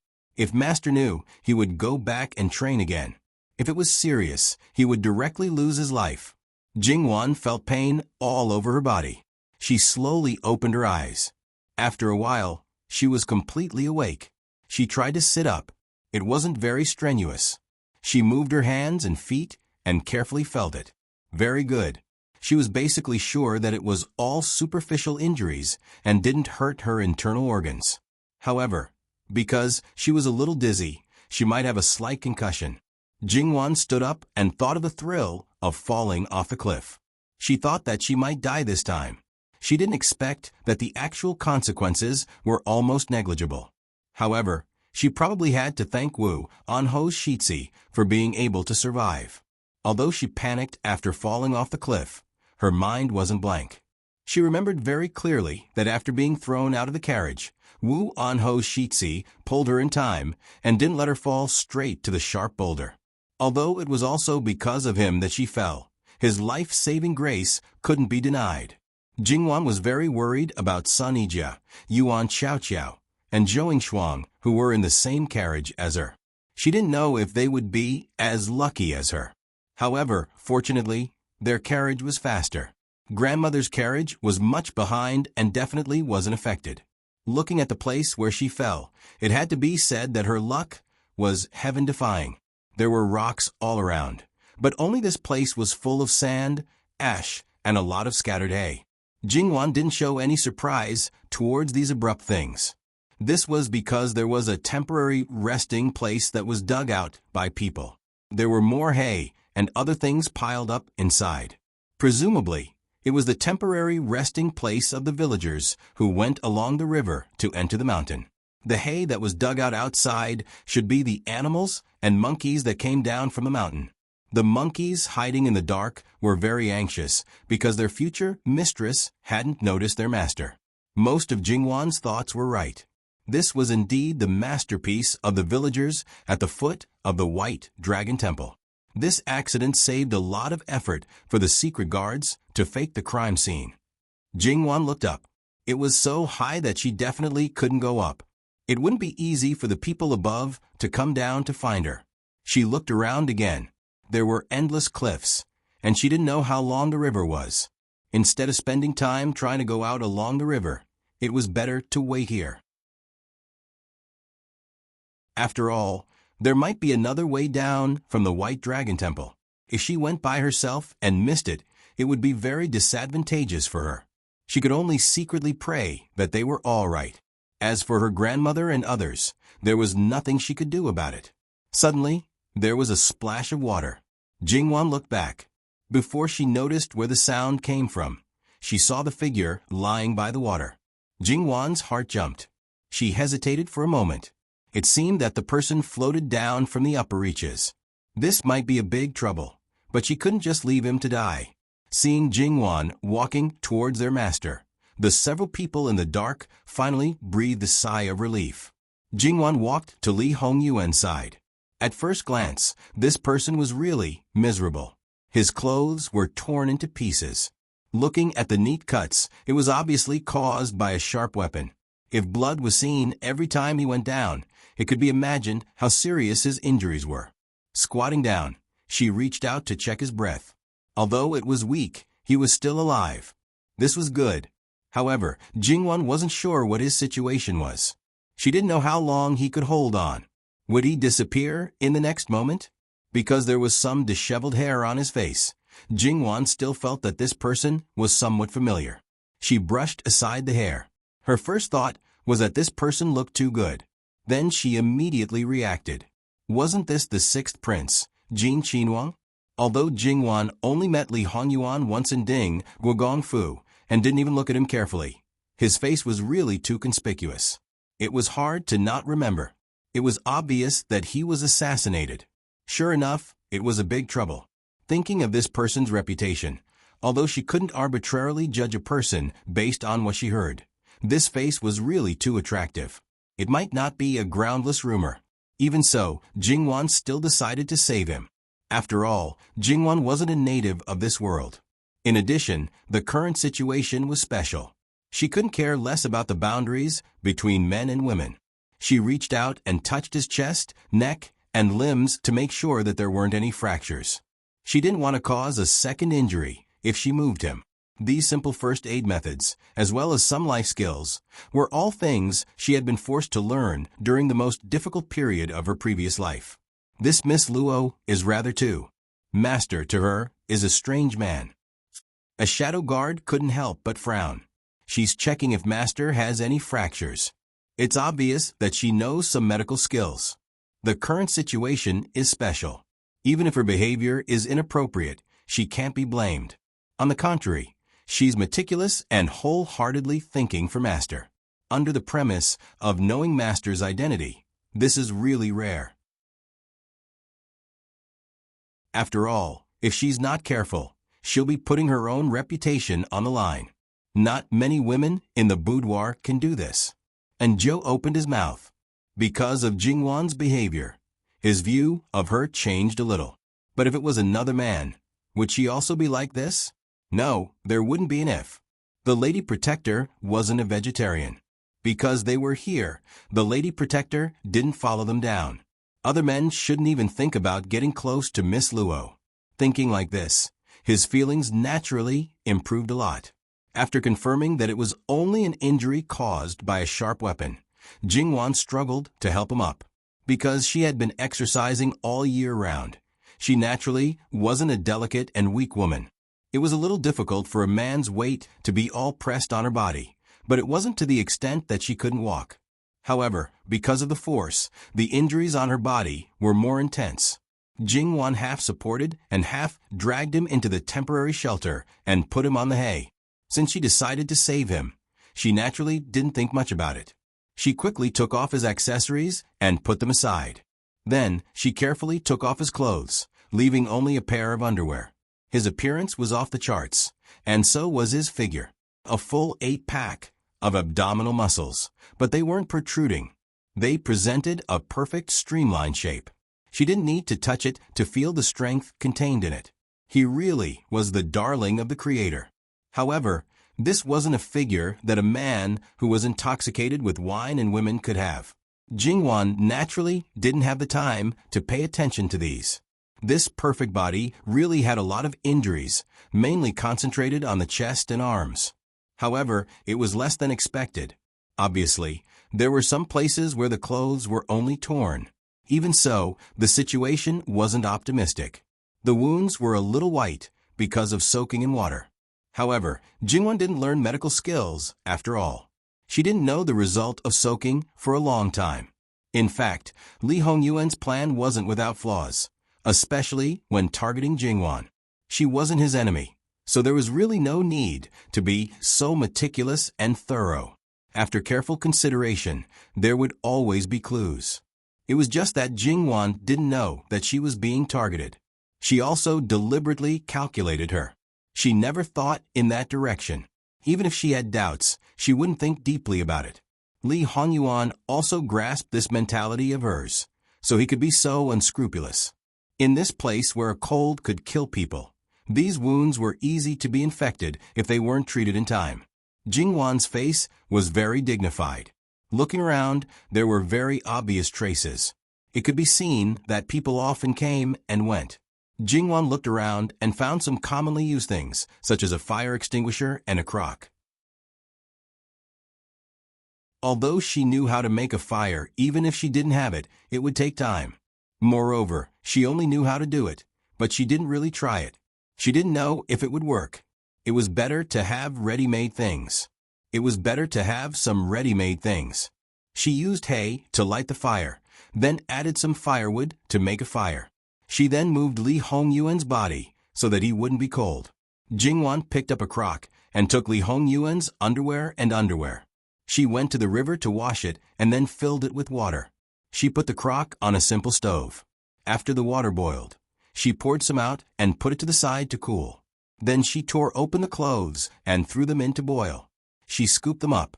Because it was urgent, Jingwan dried them. She didn't know if this would affect the disinfection. She shook the cold water to quickly cool it down. Then she dipped a cloth in the water and wiped Li Hongyuan's wounds one by one. She then wrapped the dried cloth around them. Jingwan's bandaging skills were naturally unquestionable. When Jingwan half-carried Li Hongyuan and wrapped the cloth around his back, she suddenly heard this prince murmur in her ear. His breath fell on her sensitive earlobe, making it slightly itchy. It seemed like he was calling someone's name. Jingwan couldn't hear it clearly. She didn't know if it was her imagination, but he seemed to be calling Wan Wan. Jingwan naturally wouldn't be narcissistic enough to think that he was calling her. He was either calling someone else, or it was a similar pronunciation. The deepest wound on her left arm was so deep that the bone was almost visible. It was very troublesome, but there was no needle and thread. She couldn't stitch it up even if she wanted to. After she finished, Jingwan's body was sweating slightly due to the pain. Jingwan frowned. She also needed to wash up. Jingwan went to the river and wiped her body with a wet handkerchief. Then she saw the fish swimming in the river. Very good, dinner was settled. In her previous life, when she was abnormally poor, catching fish was naturally a necessary skill. She didn't expect that even this skill would come in handy now. Jingwan turned back and found a few strands of pliable dry grass. She tied up some areas of her body that were in the way, such as her sleeves and skirt. Then she returned to the river and took off her shoes and socks. She stood barefoot on the gravel. Her feet, which had been wearing shoes all year round, suddenly came into contact with the ground. It really wasn't an ordinary pain. However, because Jingwan often walked barefoot on the cobblestones in her own territory, this bit of pain wasn't unbearable. She stretched her feet into the water to explore. The river water in the early spring was still relatively cold. What's more, the feet were not as sensitive as the hands that were exposed to the air all year round. When both feet were submerged in the water, Jingwan couldn't help but shiver a little. After standing for a bit to adapt, she slowly moved forward. Her movements were very light. Her feet were basically gliding in the water. She didn't raise her feet, so naturally there wasn't much movement. When the water was about to reach her knees, she found her target. Jingwan stopped, bent down, opened her hands, and used only a few seconds to lock on to the target. She quickly reached out. With a whoosh, she raised her hands. A fish that was wider than a palm was tightly caught in her hands. Because the fish left the water, it quickly swayed its tail, flinging out water droplets that scattered like pearls. Sure enough, it was something that was engraved into her bones. After so many years, she still didn't get used to it. Looking at this plump fish, Jingwan smiled with satisfaction. Originally, If it was only for her to eat, one was enough. However, she wasn't sure if that honorable Jin Qinhuang would wake up, so she decided to catch another one. Retreating, she threw the fish in her hands towards the riverbank.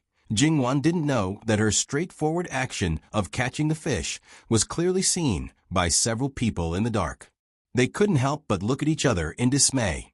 They believed that even if they were to catch the fish, they might not be able to catch it with their bare hands. What's more, she succeeded in one strike. This was definitely a fish-catching veteran. Speaking of which, how could a young lady from the boudoir have this kind of ability? The Luo family was able to cover half the sky in Qian Prefecture. There were naturally countless kinds of villages. Perhaps it was because she was fond of playing that she practiced the skill? But if it was just playing, how could she play to this extent? But they couldn't think of any other explanation. So, in the end, should they say that she had ***, or that she had a unique style? Perhaps it should be said that she's worthy of being the person that master fancied. She's far from being comparable to an ordinary, delicate woman. One of them said. The other three looked at him, their eyes clearly saying, "There's such a saying?" For Jingwan, catching the fish was relatively simple. Instead, it was more troublesome to handle it. Because of the strict management of ironware, in a farmer's household, every item that was forged with iron was very precious. There were no knives at all. As a result, Jingwan could only temporarily use a stone to polish one. To save time, choosing a stone was naturally very important. Polishing a stone was definitely not an easy task. After a few rounds, Jingwan's hands turned red. She raised her hand to look and took the remaining cloth to wrap around her hand. This was better. The shadow guards were vexed and had already made preparations to be punished by their master. The future Wang Fei was a proud and precious person. Even a little bit of skin would make their master's heart ache. To be tossed around like this. If they had known earlier, they would have left a dagger on their master's hand. A Wang Ye carrying an exquisite dagger inlaid with gems was very normal and would never arouse suspicion. It took a lot of time to properly handle the fish. Being able to find salt was definitely an unexpected surprise. Although it was a little less, it was enough to cook fish soup. Originally, she wanted to roast a fish, but after thinking about it, she decided against it. Boiling the fish soup, she dried her wet clothes. From time to time, she would also feed Li Hongyuan some water to moisten his lips. Looking at the chipped rough porcelain bowl in her hand, Jingwan even joked a few words to amuse herself. The noble Jin Qinhuang has been reduced to using this kind of thing. It's really wronged you. If Li Hongyuan had consciousness, he would probably think, Ben Wang doesn't mind you feeding him personally. Jingwan drank a bowl of fish soup. Perhaps it was because of the tossing and turning, plus her usual appetite was not bad. She ate the entire fish. Fish that only had salt added naturally couldn't compare to meticulously cooked fish. However, it was purely natural. Perhaps it was because the water and soil here was different that the fish didn't have a fishy smell. The taste was still not bad. She fed Li Hongyuan some fish soup. Without a spoon or the like, it was really difficult to feed him. The sky gradually darkened, but there was still no one coming to find them. It seemed that there was no way down. They should be preparing to take a detour from the foot of the mountain or some other place. Jingwan herself was fine, but she was very worried about Li Hongyuan. His current situation wasn't good at all. She didn't need to take any chances. It was inevitable that he would have a fever. Although she was tired and her body was in pain, Jingwan didn't dare to sleep.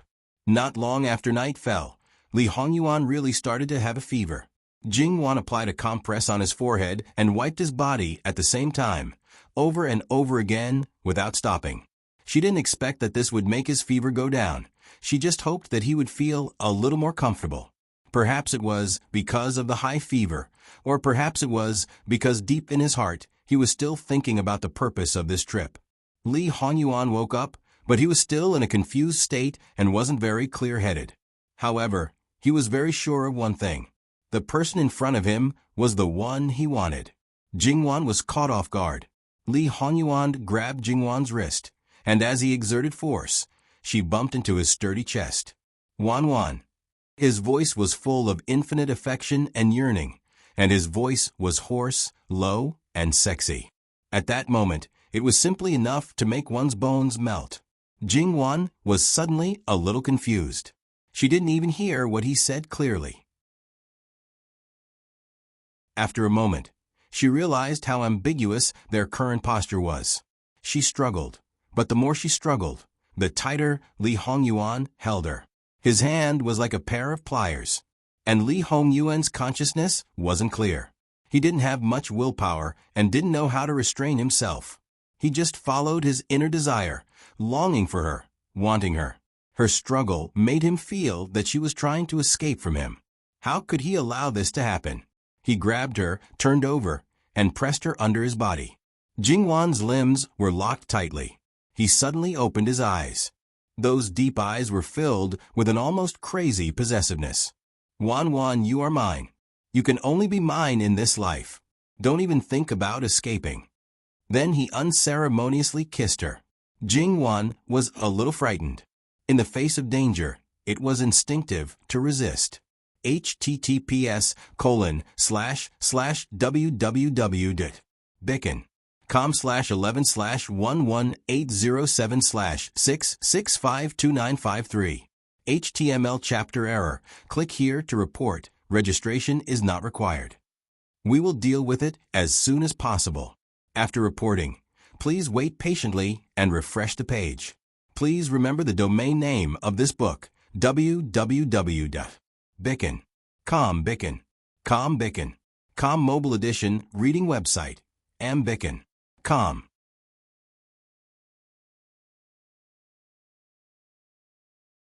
Chapter 72. Jing Wan felt like she wasn't facing a person, but a real beast. His teeth seemed to have sunk deep into her blood vessels. She didn't dare to move. Her body froze, and her heart almost jumped out of her throat. Perhaps because he felt that Jing Wan had become obedient, Li Hongyuan slowly let go of her. Then he stuck out his tongue and licked it. It was obviously salty and had a rusty taste, but he seemed to find it incomparably delicious. He licked and sucked 2 more times, so much so that Jing Wan could even hear him swallow. Wan Wan, you're mine. Mine. Don't try to leave me. Otherwise, I'll catch you and swallow you whole even if you're at the end of the world. Although his voice wasn't particularly clear, Jing Wan heard every word clearly this time. Was it too late to regret now? She was kind enough to save someone. She definitely didn't want to put herself in danger. She felt that she was more unlucky than the farmer in The Farmer and the Snake. At least, the snake attacked indiscriminately. As for her, she was completely suffering for someone else. Okay. That's right. No matter how many times Li Hongyuan called Wan Wan, and no matter how familiar Jing Wan was with this name, she didn't feel the slightest sense of substitution. She didn't want to feel the slightest sense of substitution. She cursed the person who stressed her name countless times in her heart. Hurry up and tie up your extremely controlling beast. Don't let it out to harm others. One day in the future, when Jing Wan found out that the Wan Wan he was talking about was her, she wondered what expression Jing Wan would have. Should she tie up this beast or not? Tying it up would only harm herself. If she didn't tie it up, it would harm others and herself. After all, Li Hongyuan wasn't in a good state. When he loosened his grip, he seemed a little weak. His whole body was lying on Jing Wan's body, defenselessly. However, the 2 words, Wan Wan, kept coming out of his mouth, as if he was sleep-talking. Li Hongyuan didn't respond for a long time. Jing Wan thought that he had fainted again. Wan Wan. These 2 words suddenly rang in her ears. Jing Wan didn't feel anything at first, but as she listened, Jing Wan felt embarrassed. Jing Wan tried to push him away. Then, as if he was greatly provoked, he slowly raised his head, opened his eyes, and stared at Jing Wan. Wan Wan, do you want to leave me that much? His palms slid around her waist and unconsciously tugged at her clothes. He felt as if he could tear them apart with just a little force. No. Jing Wan anxiously and quickly denied it. She grabbed his hand that was on her waist. If her clothes were ruined by him, then she would have no choice but to risk her life to escape from his side. However, he didn't wear clothes because of his injury. It was completely different from a man and a woman whose clothes were ruined. If it was the former, she could barely stand on the side of righteousness. If it was the latter, she would completely lose her innocence. She only had one fate. When she went back, she would be carried into Jean Palace in a small sedan chair. From then on, she would be isolated from the world. It's just that it's a little uncomfortable to be pressed down by you. Jingwan patted him comfortingly. Li Hongyuan frowned for a while, as if he just realized what she was saying. As long as you obediently stay by my side, I can do anything you want, Li Hongyuan said. He hugged Jingwan's waist and turned her over, letting her lie on her side. However, his arms never let go. Then Jingwan found that his wound was bleeding again because of the movement just now. You're feverish. I'll wipe your body. Also, I'll treat your wound again. Can you let go of me first? Li Hongyuan, who closed his eyes again, acted as if he didn't hear anything. Naturally, he was indifferent. Jingwan was helpless. After thinking about it, she braced herself and moved closer to his ear. She softly comforted him and promised him that she would never leave. Li Hongyuan, who was originally quiet, gradually shook his head from side to side. His brows were tightly knitted, as if he was in a dream.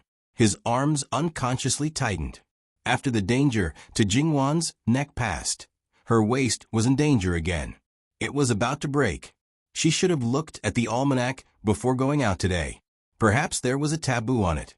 She was thinking about whether she should find the culprit who caused them to come to White Dragon Temple today. Because of Jingwan's words, Li Hongyuan remembered that in his previous life, Jingwan also saved him. The difference between that time and now was that his life was really in danger.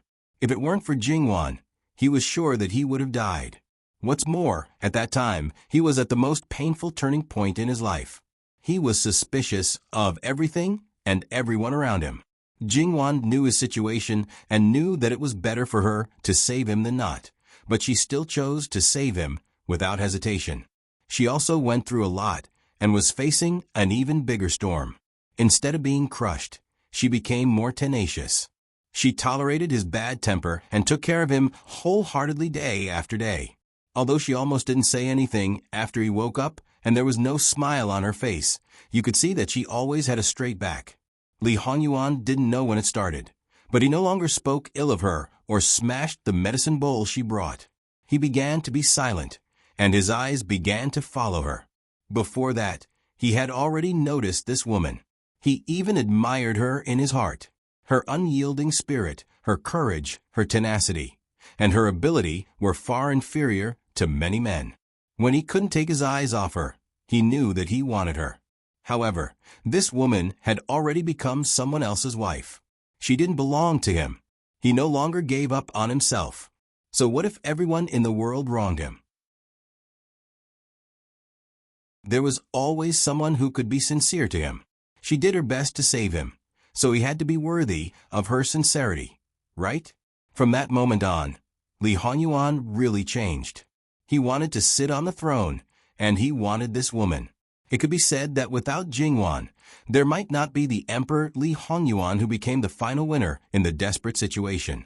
Unfortunately, there was a word in the world called too late. He didn't have the time to obtain the supreme power to protect her, and she had already died. Therefore, when he had a chance to start over, the throne was no longer the most important thing to him. What he wanted most was to have her, and then protect her.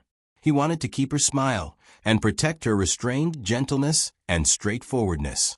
Even he couldn't hurt a single finger of hers.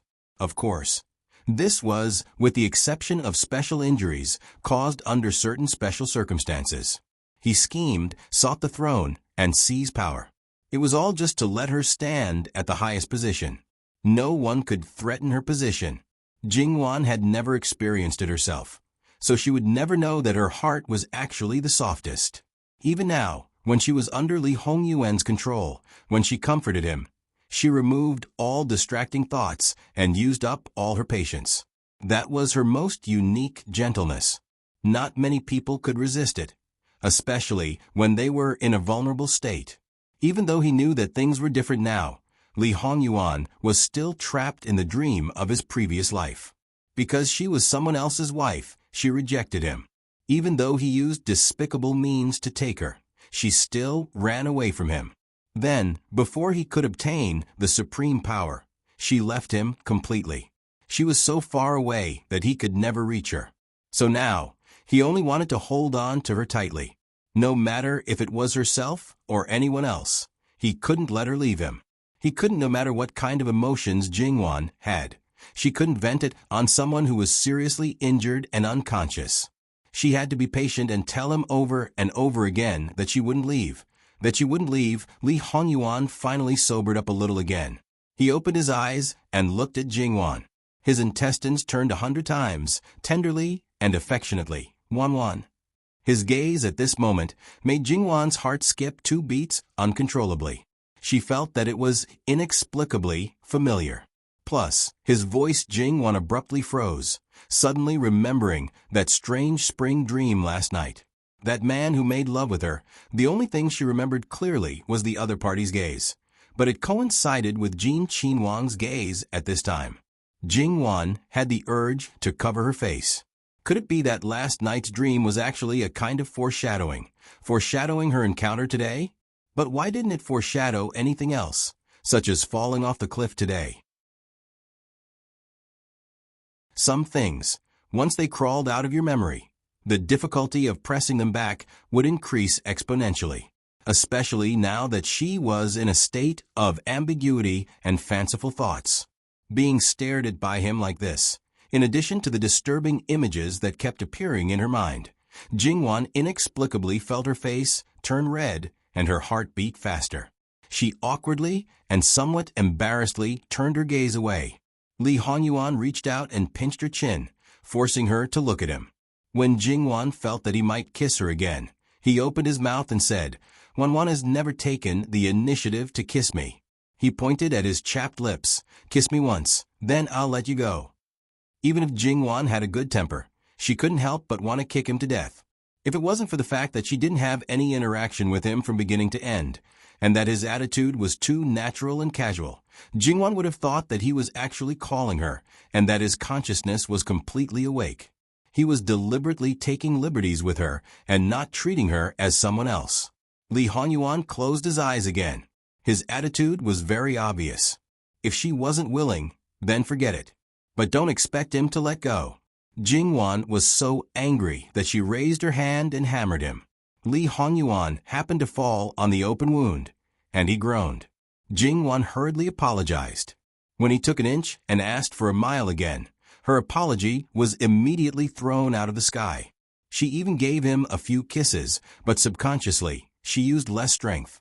"If the mountain doesn't come to me, then I'll go to the mountain." Li Hongyuan held the back of Jingwan's head and kissed her fiercely. He swept her mouth completely to the side, let her go, and set her free. Jingwan immediately rolled around. She didn't even care about her image, jumped up, and wiped her mouth fiercely. Li Hongyuan looked at Jingwan, who was so energetic, and suddenly smiled. He said in a low voice, "That's great." This time, Jingwan really covered her face with her hands. His appearance was too foul, and his smile was even more foul. She was clearly the one at a disadvantage, but why was her anger getting weaker and weaker?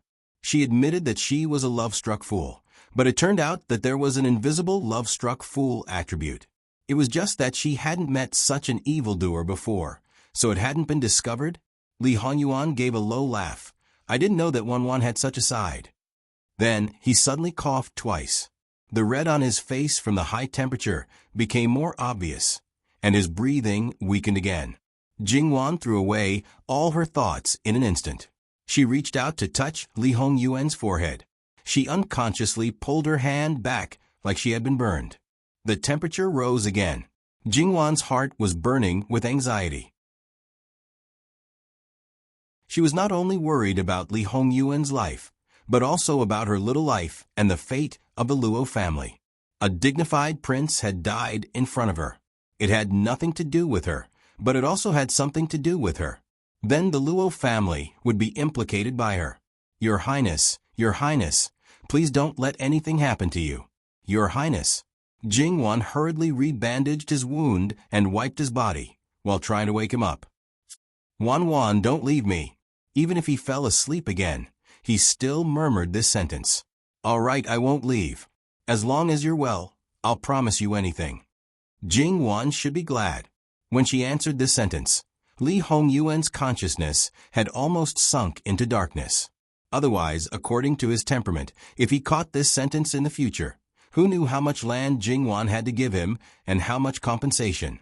The shadow guards outside almost couldn't help but rush in. But thinking that their master had just received a favor from the beauty, they reckoned that he wouldn't like them to appear. It would be better to wait. Jingwan kept wiping him. After nearly an hour, Li Hongyuan's body temperature finally dropped a little. Even though Jingwan exercised every day, her hands still felt weak. She sat paralyzed beside Li Hongyuan, looking at his peaceful sleeping face, lost in thought. After about a quarter of an hour, her empty brain started to operate again. First, she checked his temperature. It didn't rise anymore, which could be considered a good thing. Jingwan hugged her knees and sat at the side, starting to think about how to deal with the aftermath of this matter.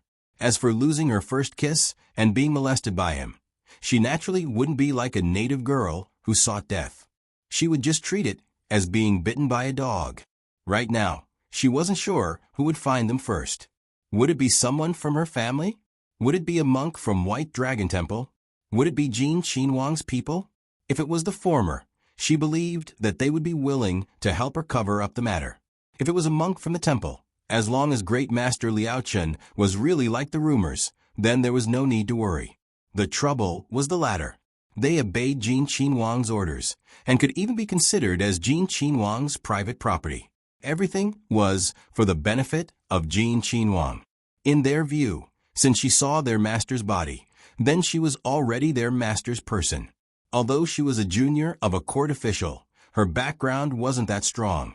Then, even if she saved their master, letting her enter the Wangfu to serve their master was already a great reward. Not only would they erase the grace of saving their lives, they would also be grateful. This was a natural way of thinking, and there was only one person who could interfere with their way of thinking. Jingwan's gaze once again fell on Li Hongyuan. How will you treat me? He was a Wangya. What did he not have? Perhaps she could let him act as if he didn't know who saved him? But if she refused like this, wouldn't he feel that he had lost face and fly into a rage out of humiliation? She could choose to leave early. But if Jin Qinhuang breathed his last, he would definitely investigate to the end. She didn't think that she wouldn't be found out. Maybe when the time came, she would be directly branded as the assassin of the prince. Then she would just wait for her whole family to be executed. Jingwan, who was lost in thought, naturally didn't know that she was completely looking for trouble. Whatever situation she thought of would not happen. The people outside had already thought of everything for her. Because the moonlight wasn't bright, almost nothing could be seen outside. Li Hongyuan's 4 shadow guards came closer after the night turned dark, so that if their master was in a critical situation, they could use the excuse that they just happened to find their location. These people were well trained, so Jingwan naturally couldn't discover them. It was just that the result of listening to this kind of corner was often embarrassing oneself. They had seen their master play around with other women. Without even touching the corner of his clothes, he could make those women fall head over heels for him. They had also seen how those women who tried to get close to him in private ended up in a miserable state. However, they had never seen him so domineeringly possessive of a woman. He didn't allow her to refuse or resist. He also had an unprecedented tenderness and unreserved pampering. As long as you obediently stay by my side, I can do anything you want. No one was clearer than them about the meaning of this sentence. Because they hadn't seen any movement inside for a long time, and seeing that Miss Luo seemed to be somewhat drowsy, the few people finally couldn't help but order some sedative medicine, and Jingwan finally fell asleep.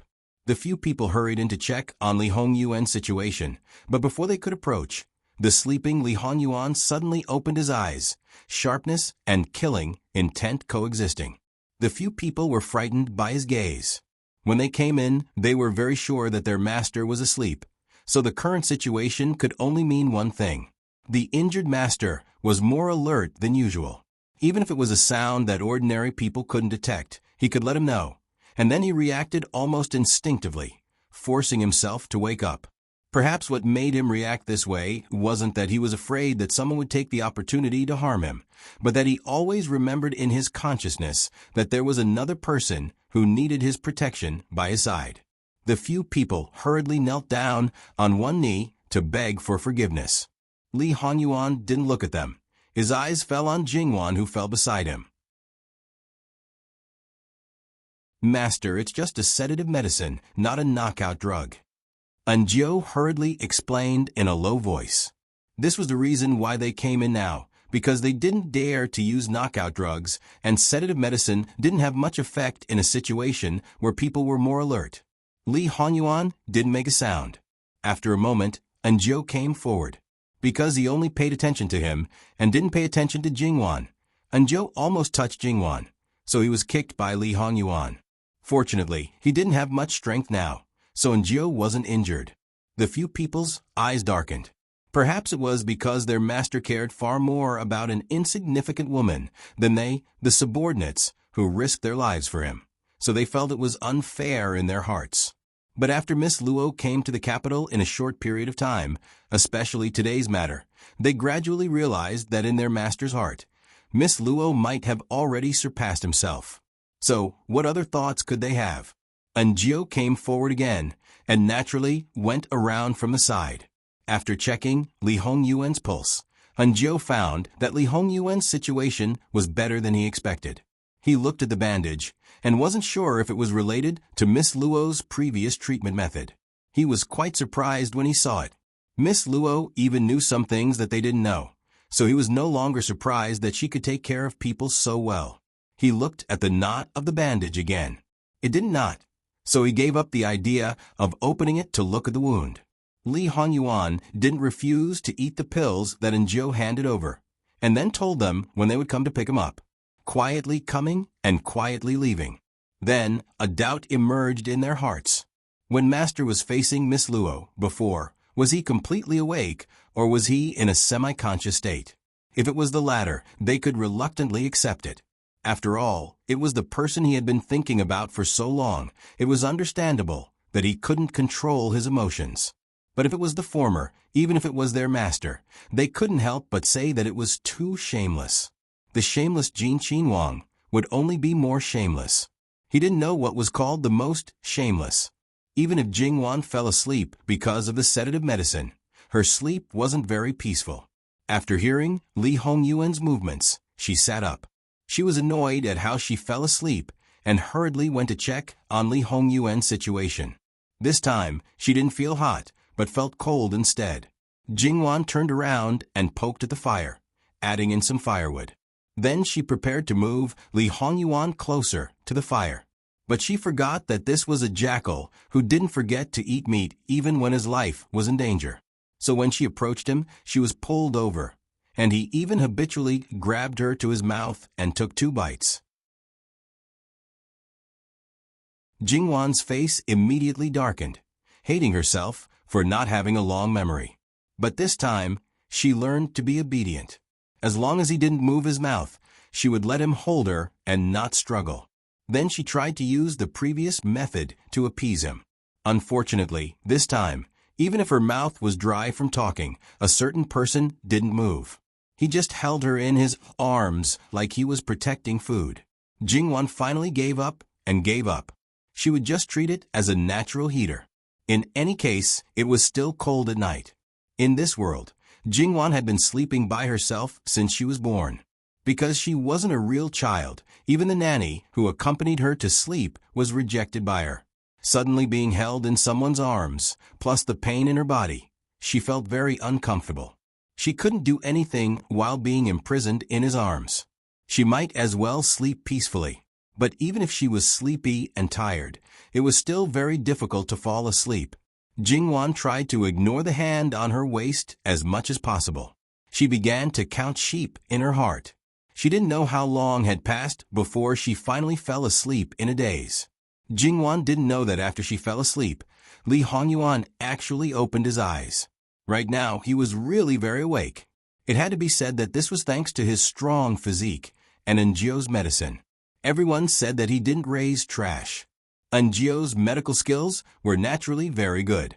If he was released, it wouldn't be a problem for him to become a miracle doctor. Li Hongyuan touched Jingwan's face and whispered, "Wan, you have to start getting used to me now. You can't wait until after we get married and still not let me hug you." This laid the foundation for this smelly and shameless person to often attack at night. Just like the previous night, Li Hongyuan slept well in the following days. When it was time for Li Hongyuan and the shadow guards to agree on, this time they made a noise outside. Naturally, they didn't want Jingwan to be embarrassed after coming in. At the moment of the noise, Jingwan basically woke up. When she was thinking about how to get rid of Li Hongyuan's arms, she didn't expect that when she gently turned over, Li Hongyuan's arm would let go. Although she was very surprised, Jingwan still quickly stood up. A moment later, a group of people led by an E walked in with torches. https://www.bicken.com/11/118076652954. HTML chapter error. Click here to report. Registration is exempted. We will deal with it as soon as possible. After reporting, please wait patiently and refresh the page. Please remember the domain name of this book, www.bicken.com. Bicken. Com mobile version reading website, ambicken.com.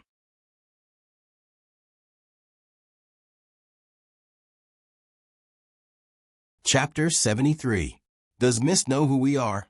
An E clearly knew everything, but when he saw Jingwan, he still appropriately expressed surprise.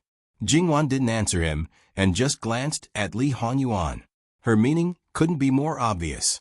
Njio no longer hesitated and quickly went forward to check Li Hongyuan's condition again. Fortunately, the medicine had taken effect, and he was gradually getting better. He nodded to the others, and then nimbly untied the cloth strips on Li Hongyuan's body, applied medicine on him, and then used a brand new white cloth to bandage him. Compared to Jingwan alone, it was much easier for Njio to treat his wounds with help. After that, the two worked together and quickly helped him put on his clothes. It was obvious that it was his usual clothes, low-key and gorgeous. With just a simple tidying up, Li Hongyuan's sorry state was swept away. With his eyes closed, he was definitely a quiet and peaceful sleeping beautiful man.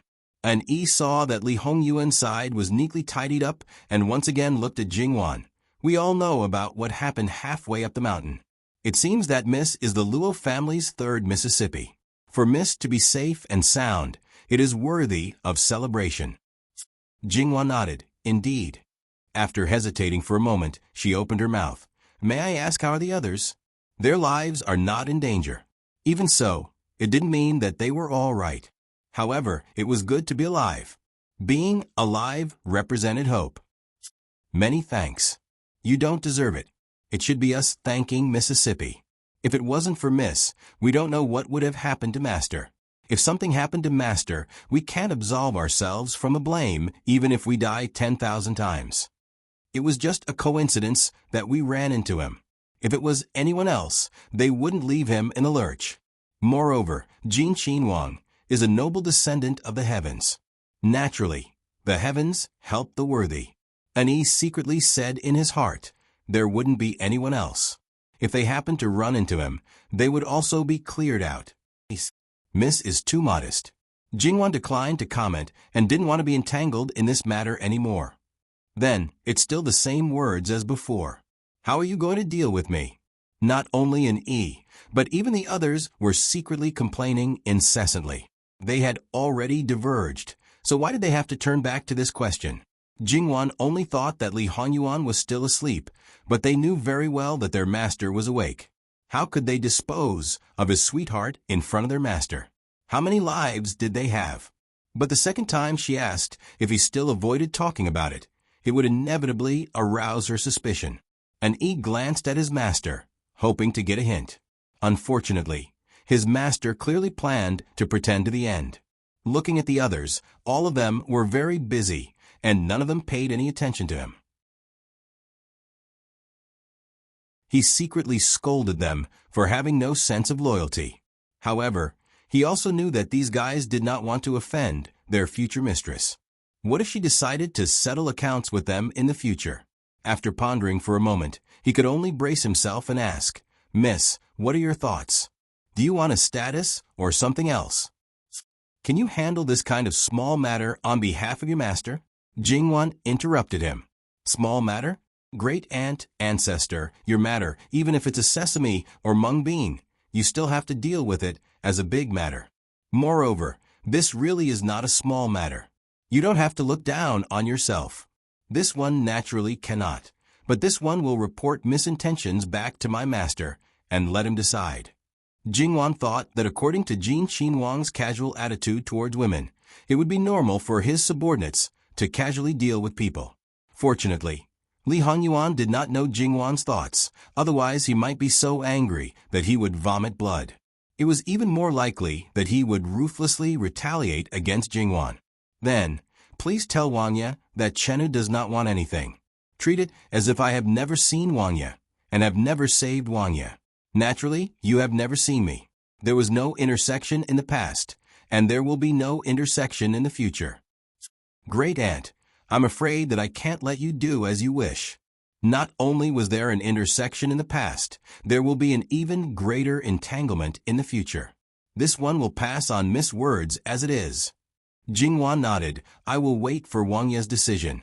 If Wangya wants Miss to enter the Fu, what will Miss do?" Ani curiously asked, but after he asked, he faintly regretted it.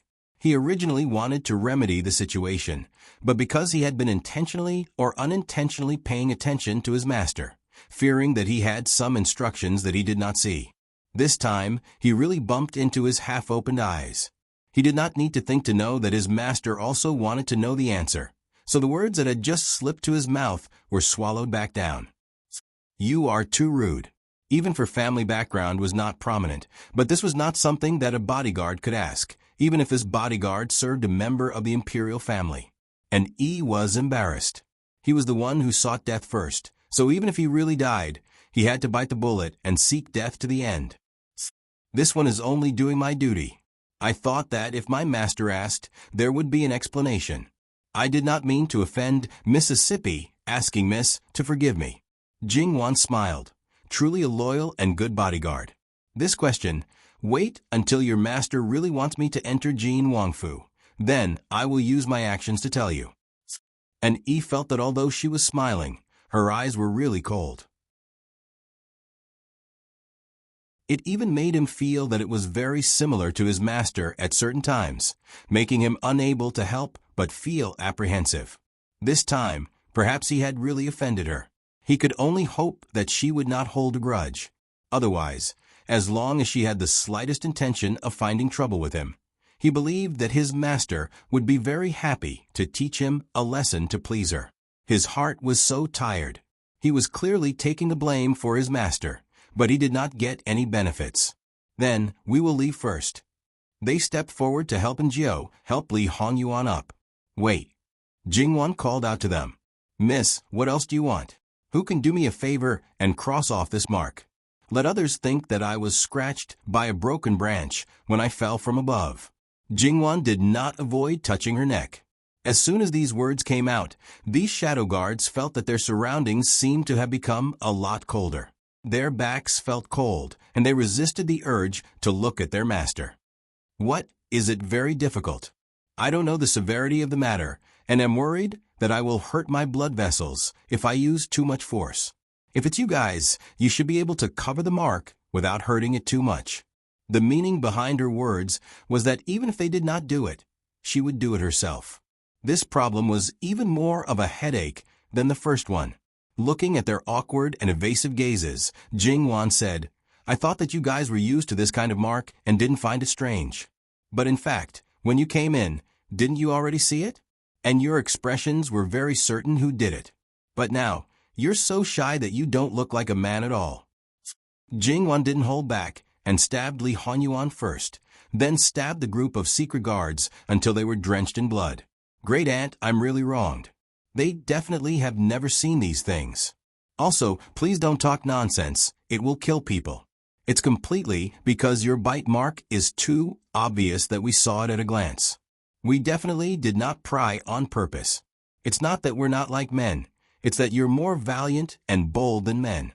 Master, the future princess consort's fighting strength is too terrifying. We subordinates can't handle it. Stop pretending. Those romantic affairs are all sins that you created. Don't ask us subordinates to take the wind and rain when things come to a head. You can hide for a while, but you can't hide forever. When the princess consort marries you and comes to settle the score behind closed doors, we subordinates can't help you. Li Hongyuan was very indifferent to Jingwan's words. He planned it himself, so there was nothing that he couldn't bear. He couldn't wait for Jingwan to settle the score with him. The more she cared about these things, the more she cared about him. He was just unhappy that Jingwan wanted to erase the marks he left behind.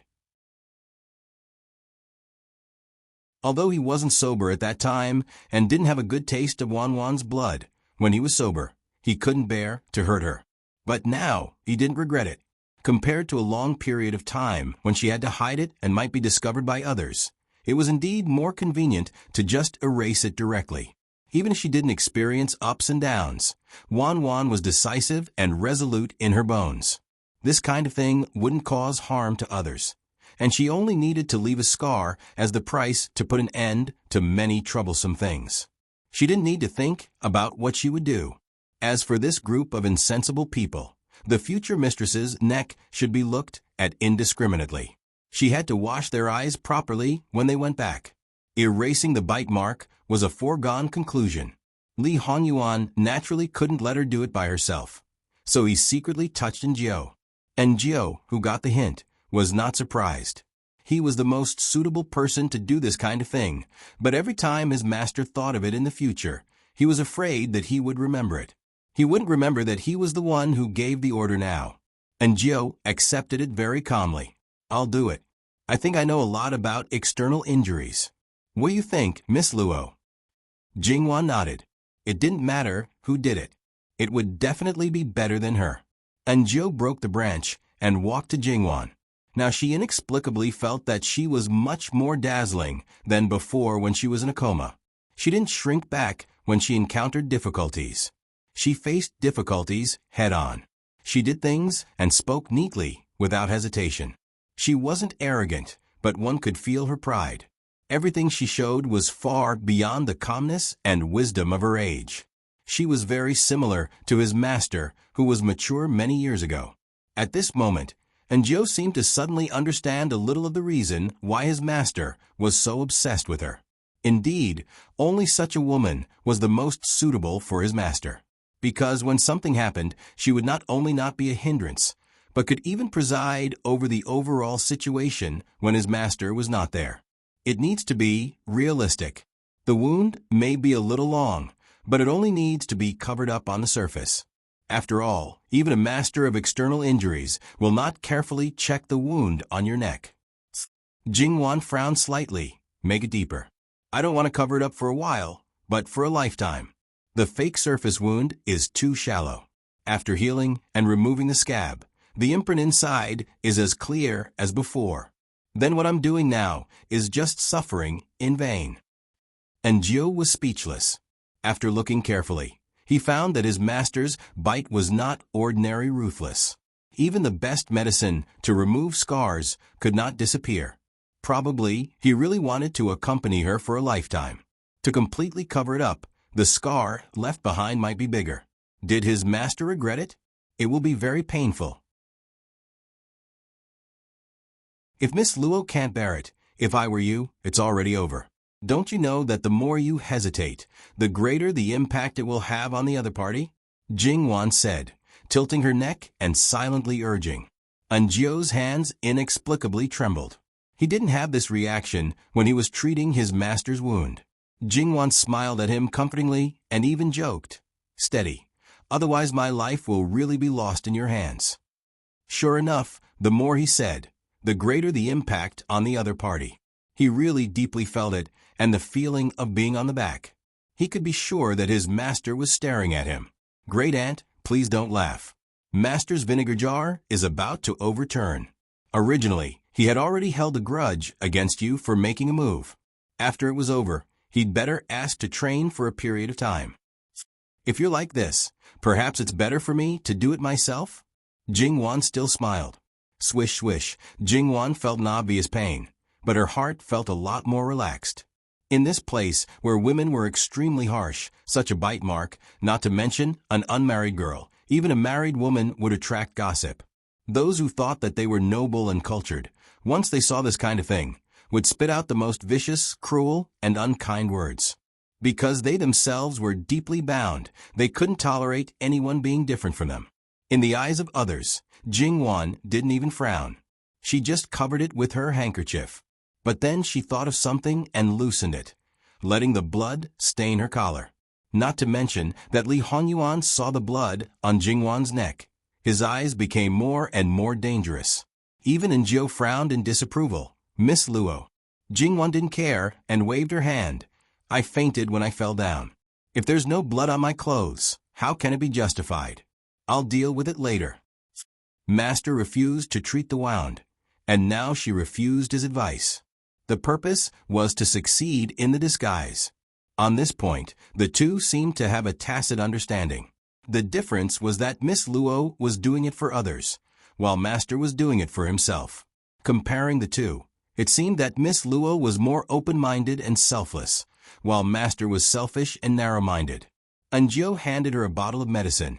It can make the wound stop bleeding and scab quickly, and it won't leave any traces of powder. Jingwan accepted it without hesitation. After all, it had been so long, there must be a difference in the wound. Thank you. Let's go. The people looking for Miss Luo should be arriving soon. An ear reminded. Jingwan also nodded. Although there was a big difference between people who practiced martial arts and those who didn't, in Jingwan's view, people who practiced martial arts couldn't reach the level of mystical martial arts novels in her previous life. Relying on a pair of feet, they could travel 1,000 li a day, and so on. It was absolutely a fantasy. If the time of their accident and the time of Jin Qinhuang's assassination wasn't too long, then the people looking for her shouldn't be too far away. When they were preparing to leave, Enjio suddenly opened his mouth and asked, Miss hasn't seen us before, yet you're so assured to hand Wang Ye over to us. After all, according to common sense, the people looking for Wang Ye wouldn't be just a group of people. It could also be those assassins, right? Jingwan looked at him with surprise. Allow me to be impolite, but are you saying that I'm stupid, or are you saying that you're stupid? If it was an assassin who broke in and saw the sleeping Jin Qinhuang plus an unarmed and weak woman, their first reaction would only be to rush forward and kill to silence. Would they still have the leisure to talk so much with me? Moreover, I also don't know where the assassin came from. To be so daring. After they might have already succeeded, they still pursued a Qinhuang relentlessly, insisting on confirming his life and death? You guys took so long to find us. Presumably Jin Qinhuang also fell from the mountain into the river. Those assassins have either been executed or have already escaped. If there are still so many of you chasing after us, then how incompetent are the people around Jin Qinhuang? Facing Jingwan's scrutinizing gaze, Enjio really felt that he was stupid to the extreme. He should have long understood that she was different from the average woman in the boudoir. It was impossible for her to not be able to see through the crux of the matter, and it was even more impossible for her to lose her ability to think because of fear. Wasn't her performance perfect from beginning to end? He delivered himself to her door to be slapped in the face. TF. Enjio instructed her to quickly treat the wound on her neck before he somewhat awkwardly went to help his master up. After that, Jingwan watched them leave and very quickly disappeared into the darkness. She turned around and began to clean the wound after confirming that Jingwan couldn't see. Li Hongyuan pushed away and Enjio, who were supporting him. His posture was ramrod straight, where was the half-dead look. It was just a typical case of throwing away after using, taking it for granted, without the slightest bit of embarrassment. And stay behind. Yes. How could he really just leave? At the very least, he had to wait until she was picked up by Quan Su and Quan Wei. The people following him were somewhat perturbed, not knowing what he thought of the previous matters. They waited for a long time without seeing his anger, so they could only quietly follow him. The matter that I asked you to investigate, what is the result? Being asked about serious matters. Naturally, they didn't dare to neglect. Miss Luo came to Bailong Temple in advance. The people left in Luo Fu sent a pigeon, but we didn't receive any news. It has been confirmed that the pigeon is missing, but that letter didn't have any special content. It was covered up as usual, so there shouldn't be any problem. The matter of a wild beast crashing into Elder Ruan's youngest daughter's carriage was an accident. You must find out the whereabouts of the pigeon. Even if it was eaten, you must find the bones for Ben Wang. Carefully investigate everyone around Ruan Fangfei, including herself. Yes, Master didn't allow any accidents to happen to Miss Luo, so it was understandable. Even if the bones of the pigeon were eaten by a dog, it would be dug out. Since it was suspected that Ruan Fangfei set up a trap herself, then it must be investigated again and again. It didn't matter if she courted death, but if she implicated Miss Luo, then it must not happen. Why did Wan and the others come in advance? Sun Gongzi suggested Miss Sun because he said that he would be very busy in 2 days. He hoped to take advantage of these 2 days to see the flourishing peach blossoms of Bailong Temple. Miss Sun and Miss Luo talked about it, and Miss Luo agreed, so there was the following matter. Why did Sun Yilin become busy? Wasn't it because Li Hongyuan didn't want him to have time to contact Jingwan? He just didn't want him to be unwilling to let go of these 1 or 2 days of free time. He had to deliberately get closer to Jingwan. After the carriage fell off the cliff, did he regret it? It seems that this prince was too kind to him. The coldness in Li Hongyuan's words made the people around him shiver. Speaking of regret, Li Hongyuan also had a little. In his previous life, Wan didn't suffer such a crime. Everything changed because of his actions. However, he was never a person who regretted, and he wouldn't stop changing the things he wanted to change because of this accident. He would only think about how to protect Jingwan more carefully. What's going on with Fu Yunting? Heir Wu Anho brought his wife to Bailong Temple to burn incense and return a vow. When they were leaving the city, they met Miss Luo and the others. After knowing each other's purpose, they went together. This prince had someone act as a matchmaker for him, and also gave him money, because he was allowed to take a leave of absence for the wedding. He really enjoyed it. He sighed silently. Heir Fu was on his own. Master, there's one more thing. Nanny Gong said that after Miss Luo fell off the cliff, Heir Wu Anho helped Miss Luo and saved her from the danger of losing her life. Aside from the fact that he had to report all the big and small things related to Miss Luo, his original intention was that his master would treat Heir Fu better on account of him saving Miss Luo. But he didn't expect that. Hearing this, Li Hongyuan suddenly stopped in his tracks. Originally, he didn't reveal much of his emotions, but in an instant, the sinister murderous intent almost solidified. Fu Yunting, perhaps this prince should directly chop you up and feed you to the dogs, so as to completely eliminate all future troubles. The shadow guards couldn't help but retreat in horror. They felt that if Heir Fu was in front of their master would really do as he said. This reaction was completely wrong. If they still couldn't guess that there was some kind of relationship between Heir Fu and Miss Luo, they could go and knock their heads against a wall. According to their master's extreme possessiveness towards Miss Luo, if any other man got close to her, he would definitely get jealous and keep them far away, secretly causing a lot of trouble for them. However, even Chun Jungmin, who was about to become Miss Luo's fiancé, didn't cause their master to have such a strong reaction.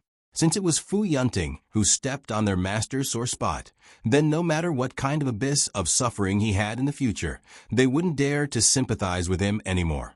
When Nanny Gong specially mentioned this matter, it wasn't that she didn't want to repay Li Hongyuan a little, because she couldn't tolerate his actions anymore. However, she probably didn't expect that she would directly stab Li Hongyuan's Achilles heel, causing Fu Yunting to almost lose his life. The most wronged person was none other than Fu Yunting. He didn't know anything. Even on the road from the entrance of the capital to Bai Long Temple, he didn't meet Jingwan face to face. His new wife was talking to old Madame Luo at the back, while he, Sun Yilin, and Luo Jingbo were riding in front. He just happened to be in the position closest to the cliff. https://www.bicken.com/11/11807/6652955. HTML. Please click here to report an error. Registration is not required. We will deal with it as soon as possible. After reporting, please wait patiently and refresh the page. Please remember the domain name of this book, www.bicken.com, Bikuga mobile reading website, mbicken.com.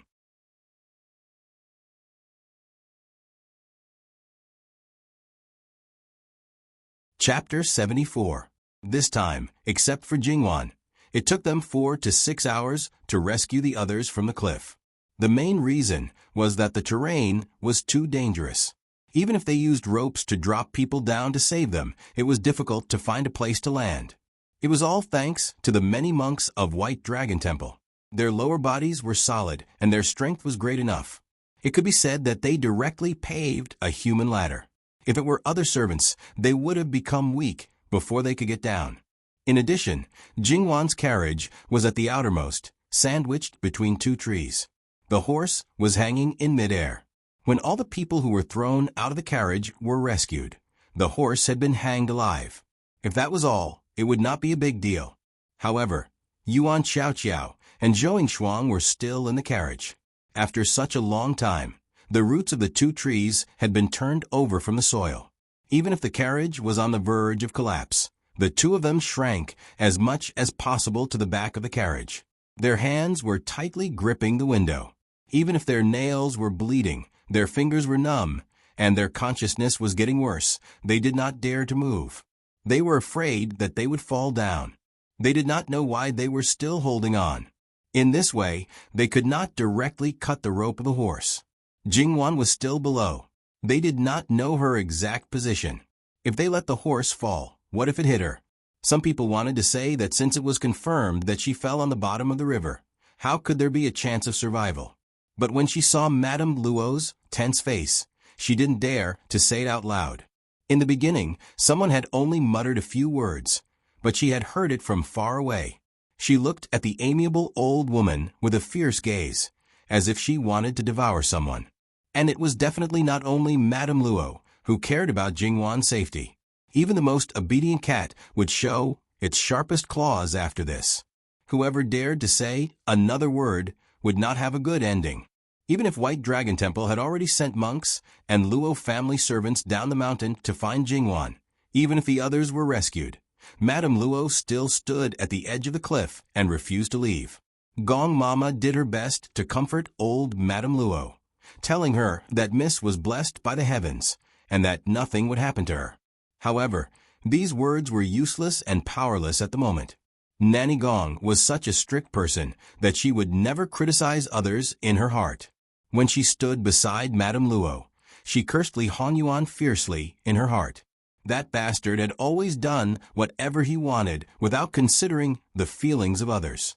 At that moment, Nanny Gong even had the impulse to tell Jingwan everything, so that she could see his true colors. In the end, it was Great Master Liaochen who arrived late and personally assured old Madame Luo that third Miss Luo's life was not in danger. When others said that Jingwan had no chance of survival, old Madame Luo was so angry that her eyes turned red and she didn't believe them. But when Master Liaochen said this, she was still suspicious. In fact, she also faintly felt that her most beloved granddaughter was gone. After all, she was so tall. How much good fortune did she have to be to let her escape death? Because of this, she suspected Master Liaochen as well. Ba, Master Liaochen said, there are no signs in old Madame's life that the white-haired person will have to send off the black-haired person. Therefore, old madam, you can rest assured. This was a blessing in disguise for old Madame Luo. Master Liaochen had 3 divinations every year, but in fact, he had already divined 2 out of the 3. Somehow, he felt that the third destined person was about to appear. However, in order to comfort old Madame Luo, he was not stingy. Therefore, when Master Liaochen said that there was a destined person, it was not certain.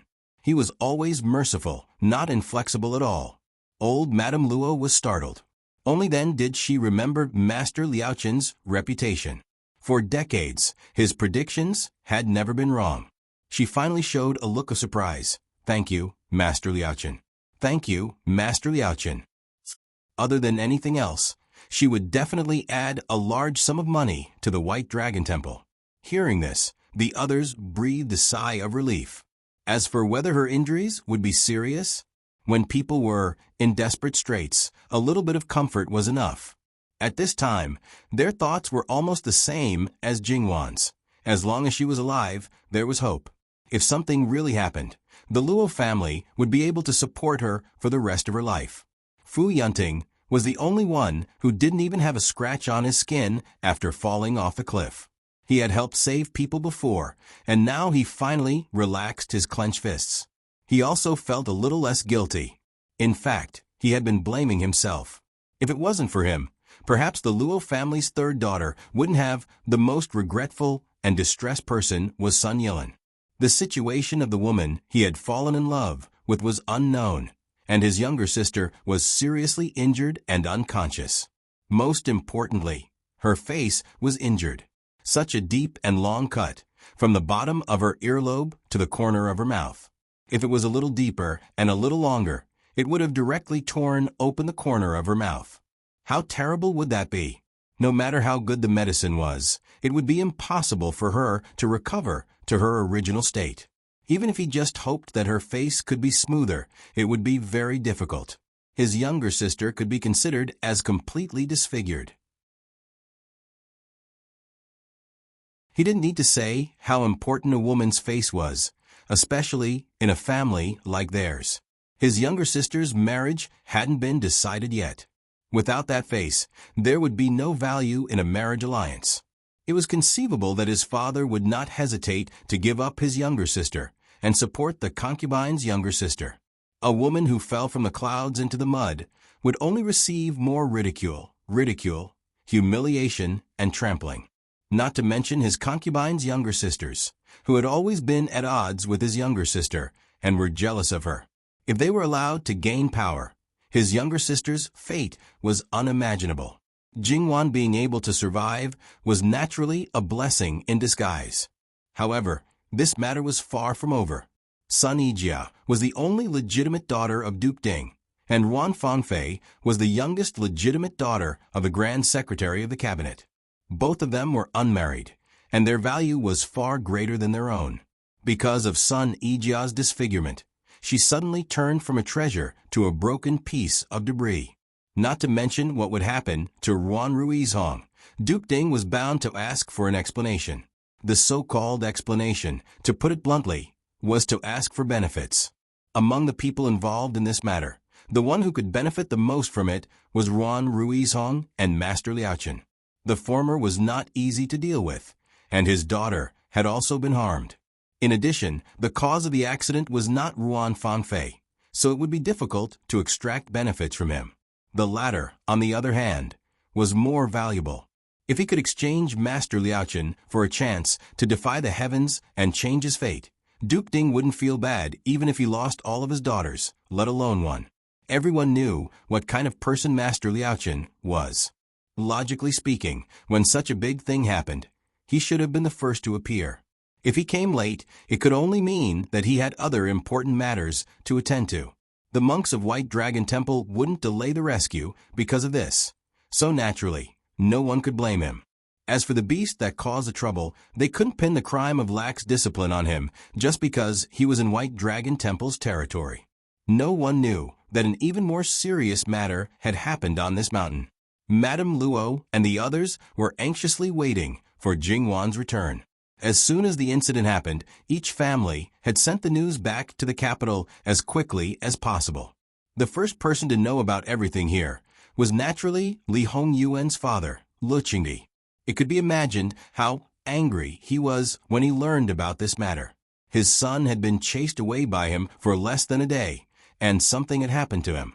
He was besieged, fell off a cliff, fell into a river, and his life and death was unknown. So much so that he neglected the matter of Jingwan and the others falling off the cliff. At that time, Lu Qingdi had already finished dealing with political affairs and was drinking wine and enjoying the dance in the inner palace with beauties in his arms. When he heard the news, he smashed everything in front of him, and the beauties around him were also chased out. Therefore, in less than a quarter of an hour, the entire inner palace knew about the assassination of Jin Qinhuang. Once the inner palace knew, the court naturally also knew about it very quickly. The matter of the flower market hadn't been cleared up yet, and here there was an even more serious disaster. Moreover, Jin Qinhuang had just arrived at Bailong Temple and was assassinated. It was hard not to link these two matters together. Thinking about the reason why Jin Qinhuang was punished, was it also a part of it?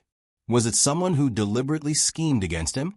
If this was really planned by someone early on, there would always be an illusion that there was an invisible big hand controlling the overall situation. It seemed that something really bad was going to happen, and the most prominent princes were all guessing. Who was the one who did it this time, and what was the reason for it? Although they all hated Li Hongyuan to death, and almost every day cursed him to go to the 18 layers of hell, Li Hongyuan didn't have any conflict of interest with them. No matter how hateful he was, they couldn't deal with him. With Fu Wang's protection, if they made a move against him, wouldn't that be courting death? They were just waiting for him to make a mistake and then be tidied up by Fu Huang. Otherwise, they would just keep waiting until they were on the throne to tidy him up. This was something that everyone knew, but someone actually did it. Then the purpose was very obvious, to shift the blame. The several princes couldn't help but tense up. This matter wasn't done by them. So the person who did this wanted to deal with them. Wouldn't it be them? If the other party wanted to shift the blame onto them, then it was necessary to create evidence that was unfavorable to them. If there were no loopholes around them, then the so-called shift wouldn't succeed. But with this kind of deliberate planning, could it be that they were confident? As soon as they thought that there must be a problem with one of the links in their hands that they didn't know about, fear and anger intertwined. They must investigate clearly. At the same time, Bailong Temple also had to send people to investigate. Although they knew that it was a foolish act to act at this time, there was no news coming back from there. If they couldn't grasp some accurate information, they would be very passive. This wasn't like the flower market, where they could just give up and clean up the mess. If they didn't do anything and waited for the pot of sh*t to fall on their heads, then this battle for the throne could be withdrawn in advance.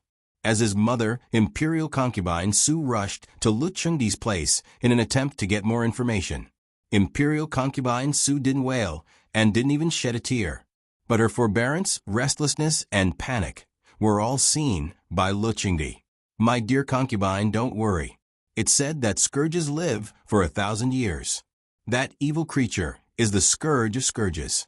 It won't be so easy for something to happen to him." "Your Majesty, how can you talk about your own son like that?"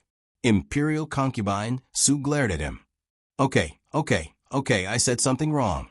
That's my son, the son of the dragon. Naturally, he will be protected by the heavens.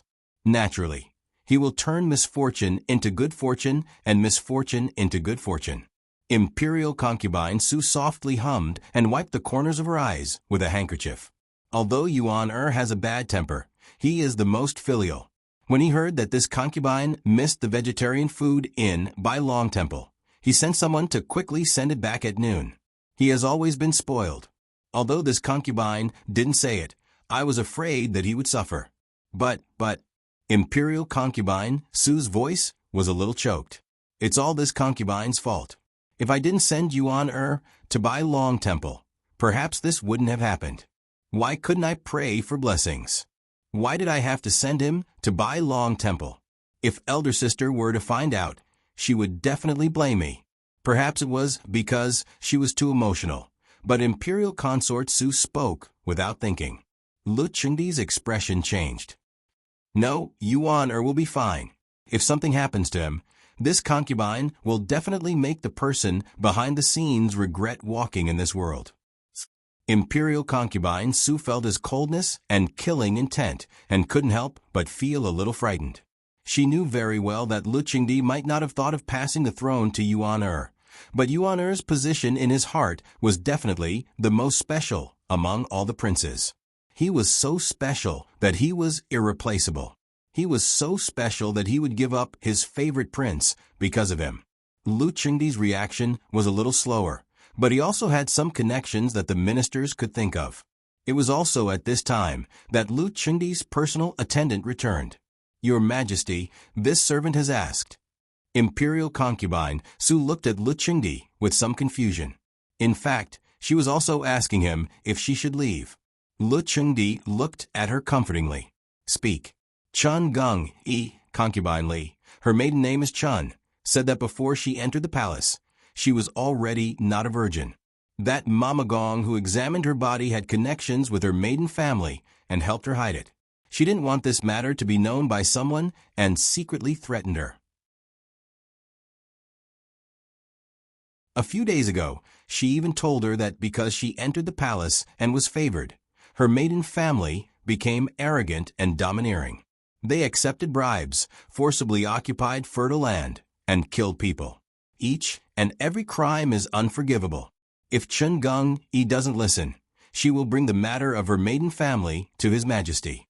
Last night, she received a message from that side, telling her to seduce Jin Qinhuang.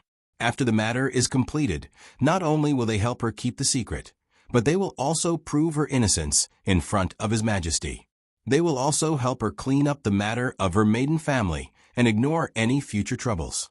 That personal attendant lowered his head and answered truthfully, not daring to hide anything. Imperial concubine Su was very surprised. Perhaps she thought that Lu Chengdi was right next to her and was afraid of hurting his face. She hurriedly covered her mouth with a handkerchief to hide her expression. Beloved concubine doesn't need to cover it up. Zhan is also very surprised. Lu Chengdi said indifferently.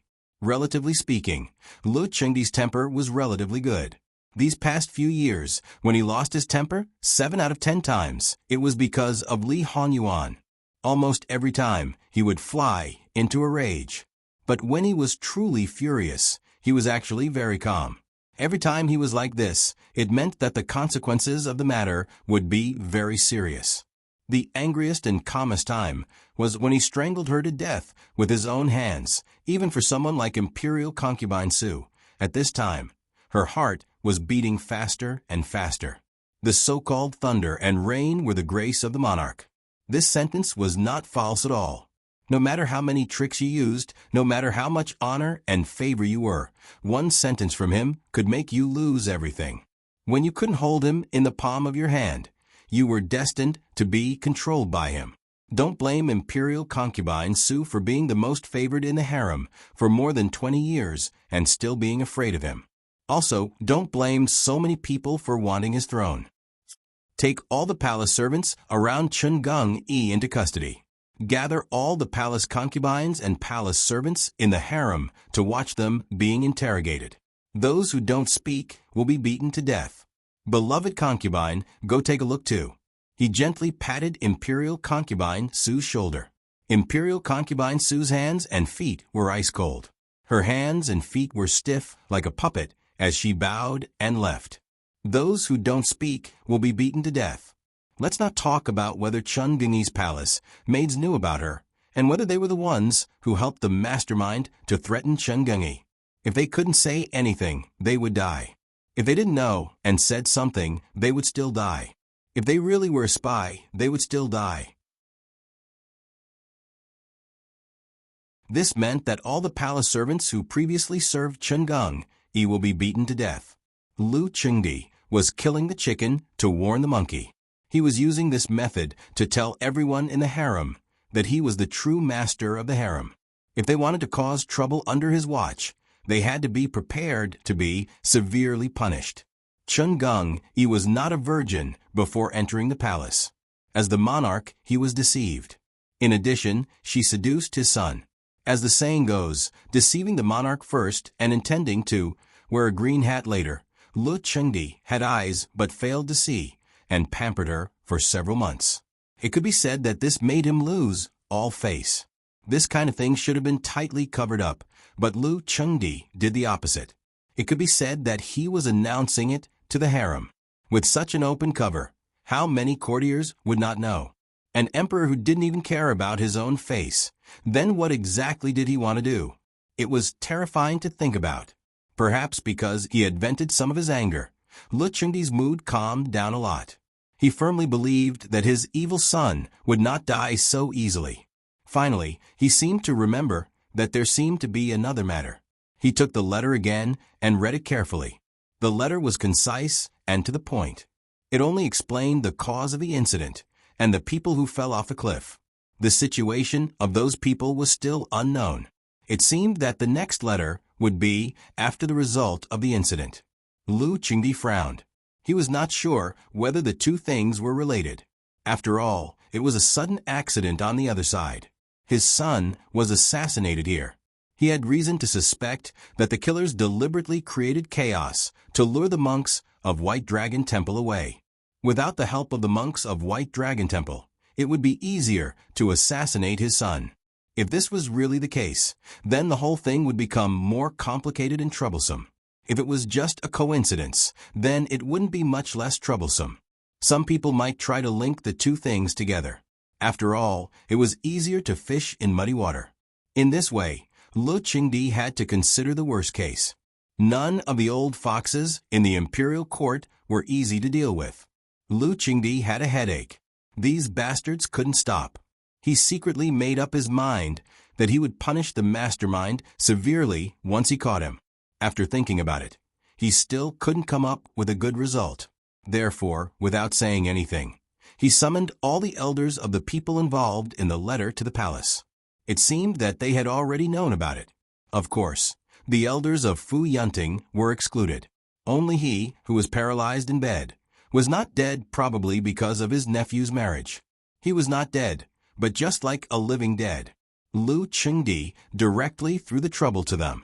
He said very straightforwardly, "What do you want? Tell me. I will try my best to satisfy you. If your request is too excessive, get out of my way. Anyway, it has nothing to do with me." Although he said it euphemistically, Lu Chengdi clearly meant this. Yuan Xiaoqiao and Zhou Shuang's father were a little flattered and didn't know what to say for a while. Perhaps because his father-in-law, Luo Peishan, was here, Yuan Xiaoqiao's father wanted to follow his lead. However, Luo Peishan had his back to him. It was not convenient for him to speak, so he could only keep silent. Although Ruan Ruizhong looked calm, there was unspeakable worry in his eyes. He took the initiative to say, "Your Majesty, no matter what happens to my daughter, it is her own fate.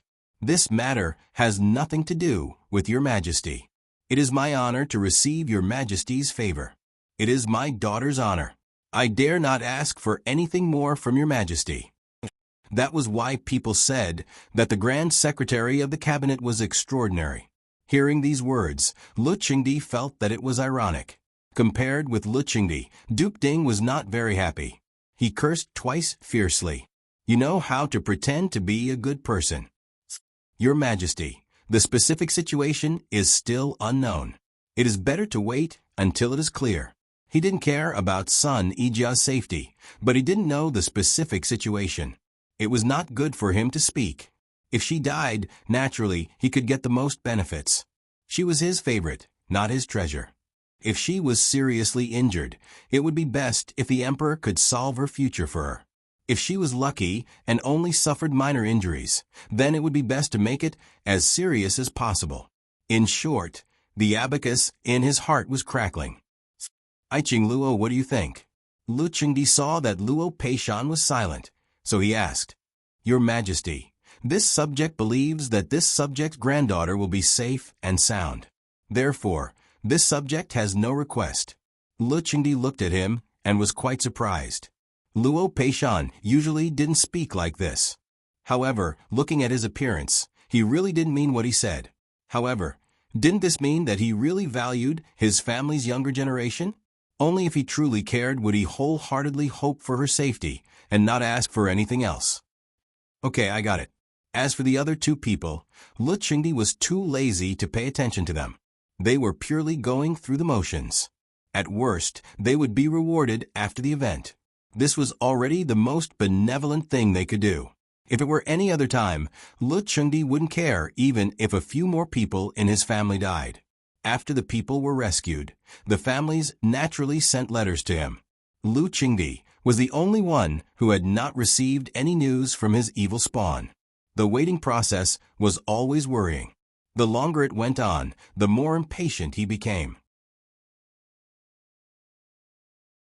The servants who served him were punished one after another because of some trivial things that no one would care about. At first, it was only 10 strokes of the cane. Then it increased to 20, 50, and finally they did nothing. Even if they just knelt on one side, he would vent his anger on them and beat them to death directly. Even the closest ones were not unscathed. Tomorrow, at least half of the servants in his palace would be replaced. Naturally, the imperial concubines were paying attention to Lu Qingdi's situation. They kept quiet out of fear and couldn't help but hope that Li Honyuan was fine. No matter how much he was hated, as long as he was not provoked, he would not stir up trouble in his father's harem. However, Lu Qingdi's anger was different. If something went wrong, they would be implicated. If Lu Qingdi, who didn't sleep all night, knew that his son's life was not in danger and he was sleeping in a tender place all night, would he be so angry that he would vomit blood and die? Digression. https://www.bicken.com/11/11807/6652956. HTML. Click here to report an error. Registration is not required. We will deal with it as soon as possible. After reporting, please wait patiently and refresh the page. Please remember the domain name of this book, www.bicken.com. Bicken. Com mobile version reading website, mbicken.com.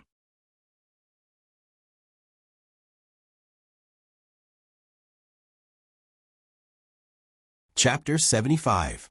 Old Madam. Third young lady is back.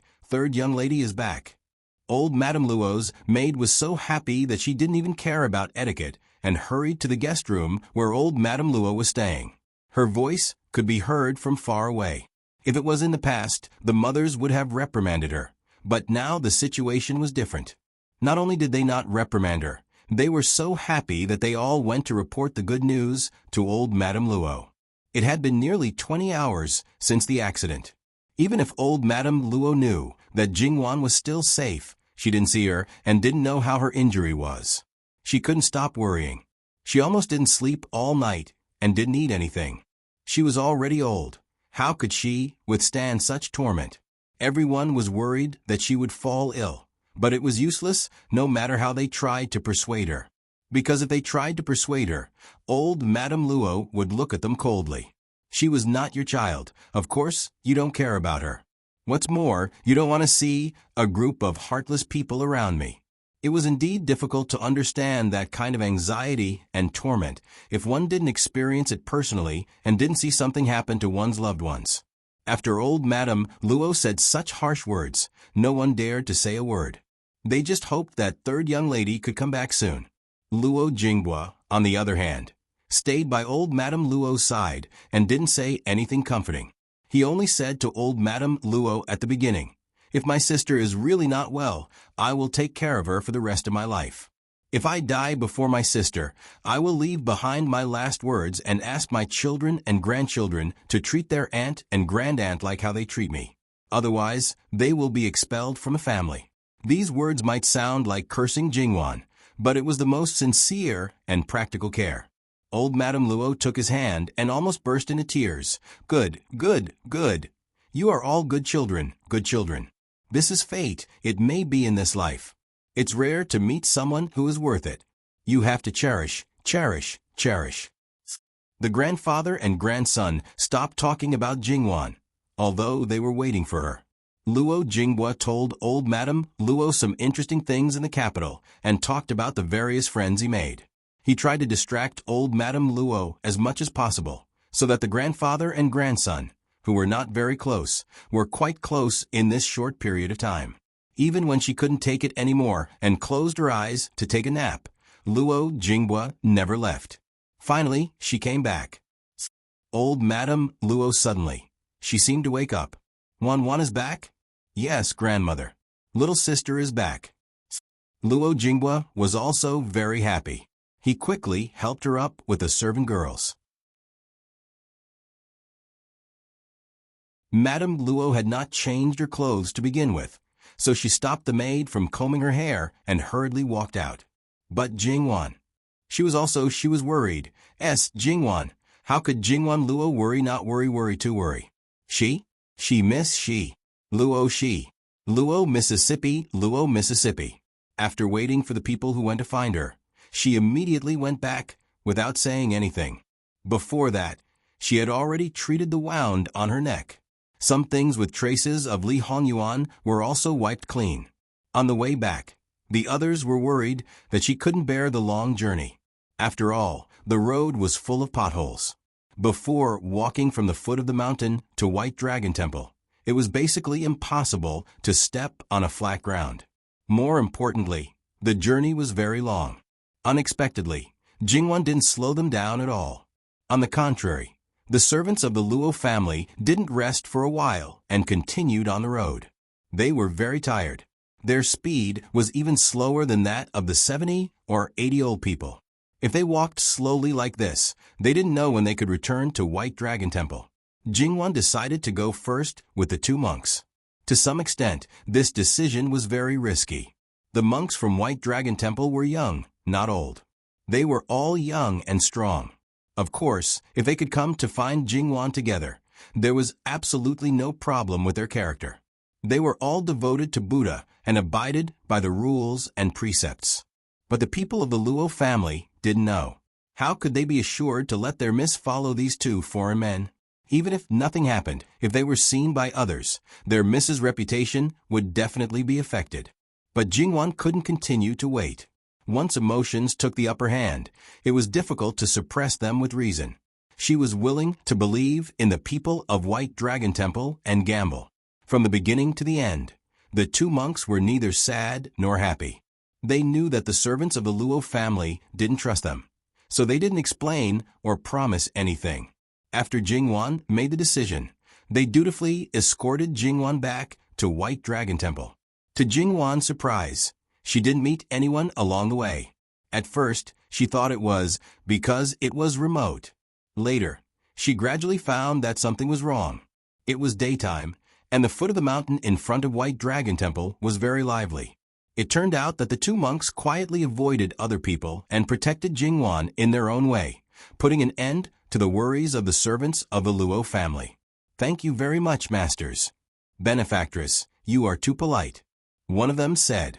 This was the first time that Jingwan heard them speak since she saw them. Entering the guest room in the backyard of White Dragon Temple, Jingwan saw Nurse Gong and others waiting there from a distance. She felt as if she had been separated from them for a lifetime. Seeing that Jingwan could move freely and didn't seem to be seriously injured, she was really surprised. Although Nurse Gong had known it, she still showed her joy at the right time, saying that it was God's blessing. However, Jingwan felt that Nanny Gong's gaze was constantly on the handkerchief wrapped around her neck. Originally, Jingwan didn't pay much attention to the bite mark, but under Nanny Gong's gaze, she felt an inexplicable sense of guilt. Don't worry, Nurse Gong. It was scratched when I fell down. It will be fine after some rest. How could Nurse Gong not know whether she had such a wound on her neck or not? She didn't need to think to know what was going on. Miss, you have suffered. I will take a look at you later. I think the wound is not deep. If you take good care of it, it won't leave a scar. Okay. Although she said that, she felt more guilty in her heart. What was going on? Miss, do you want to take a bath first, or go to see old Madam first? I will go to see grandmother first. She clearly knew that it was not easy to survive a fall from such a high place, and that she was extremely lucky. If she still dressed neatly and beautifully, the first impression people would have upon seeing her would not be to admire her beauty, but to suspect that she was hiding something. She might as well let her grandmother see her current appearance and feel more at ease. As she walked inside, she asked about other people's conditions. After hearing about old Madame Luo's words and deeds, she felt guilty, but also touched and warmed. Needless to say, the servants had all been properly settled. Yuan Shaoqiao broke her leg and injured her lungs. It was likely that she would suffer from chronic illness in the future. Zhou Yingshuang injured her head and accumulated a large blood clot. Master Liaochen personally examined it and said that she might lose her sight. There were several other injuries on her body, all of which were different degrees of bone damage. However, compared to her injuries, they weren't that serious. Jingwan's lips moved, but she didn't know what to say. What about Sister Jia? Miss Sun's injuries were the least serious. Jingwan sighed in relief. It wasn't bad news. Gong Mama sighed inwardly. She's also the most serious. Jingwan's anger was stifled before she could finish speaking. Her heart ached as she hurriedly asked, "What happened?" Miss Sun's face was injured from here to here. Gong Mama gestured to her own face, and it's very deep. It'll be difficult to smooth it out. Jingwan was stunned. She felt as if she had been struck by lightning. If it had been her own face, she would not have cared. However, it was different for these local girls. Their faces could be said to be more important than their lives. Wasn't it the most serious injury? Disfiguring her face was equivalent to losing half of her life. If she couldn't bear it, she might even commit suicide. Wan, old Madame Luo's voice brought Jingwan back to her senses. She saw that old Madame Luo seemed to have aged a lot in one night. Her face was haggard and her hair was slightly messy. It was one thing to hear from Gong Mama, and another to see it with her own eyes. For a moment, her heart ached and she quickly walked forward. Grandmother, old Madame Luo didn't dare to hug her because she was worried about her injuries. Quickly tell grandmother, where are you injured? Why didn't you just lie down? Instead, you forced yourself to come and see grandmother? Grandmother, they're all superficial injuries. They didn't hurt my bones or my lungs. Don't worry, I'm really fine. How can you be fine after falling from such a height? Your clothes are already soaked. How dare you say you're fine? Jingbua, quickly go, and ask Master Liaochen to take a good look at your sister. Old Madame Luo scolded while carefully touching Jingwan's neck. It was difficult to forget how it was injured after being noticed again and again. Jingwan resisted the urge to retreat. I'll go right now. Luo Jingbua somewhat believed his sister's words. After all, it had been a long time since she fell off the cliff. If her injuries were really serious, she wouldn't have this kind of energy. Although she looked haggard, it was more like she didn't rest well. Of course, he also noticed the slightly strange expression on Jingwan's face. A large group of people surrounded Jingwan. Jingwan naturally couldn't bring up going out to see other people, especially Sister Jia. Perhaps she also didn't want to see people. Master Liaochen probably had nothing to do at the moment. When Luo Jingbua went to invite him, he quickly came over. Master Liaochen never thought that he would see Jin Qinhuang's obsession in this kind of situation. He also confirmed that she was indeed his third fated person this year. Although he couldn't read her fortune anymore, it didn't hinder anything. After seeing Jingwan's face, he didn't show it on his face, but his heart was rather moved. She and Jin Qinhuang were both outliers. Although he couldn't see the specifics clearly, he could roughly guess one or two things. These two people should be together. After all, if they couldn't be together with each other in this lifetime, it wouldn't just be the two of them who changed their fates. Not to mention other things. Jingwan's original fate should have been peaceful and smooth for the first 10 years. After marriage, there would be a major turning point. Her fate would be bumpy and full of twists and turns. Even if her heart was firm and unyielding, in the end, she still couldn't escape the fate of death.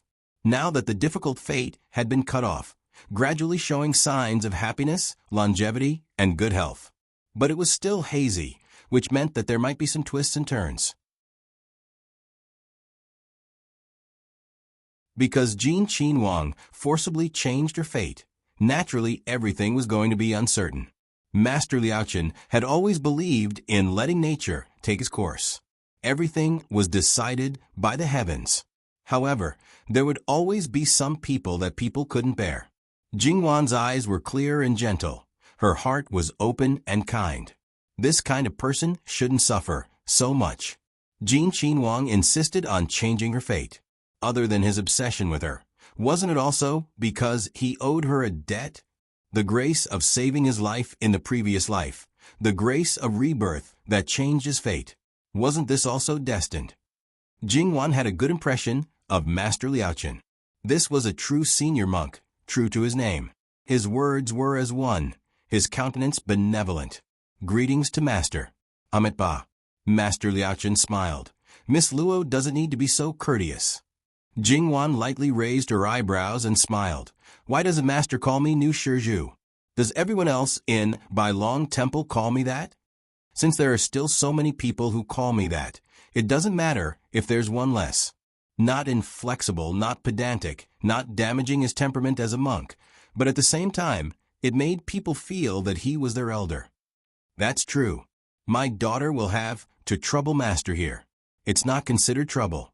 Miss originally had an accident at Bai Long Temple, so it's considered this poor monk's fault. Who can accurately predict something like a natural disaster? Master doesn't have to take the responsibility on himself. Jingwan's tone was light. It wasn't that she tacitly agreed with Master Liaochen's words, but that she thought of Sun Yijia and the others.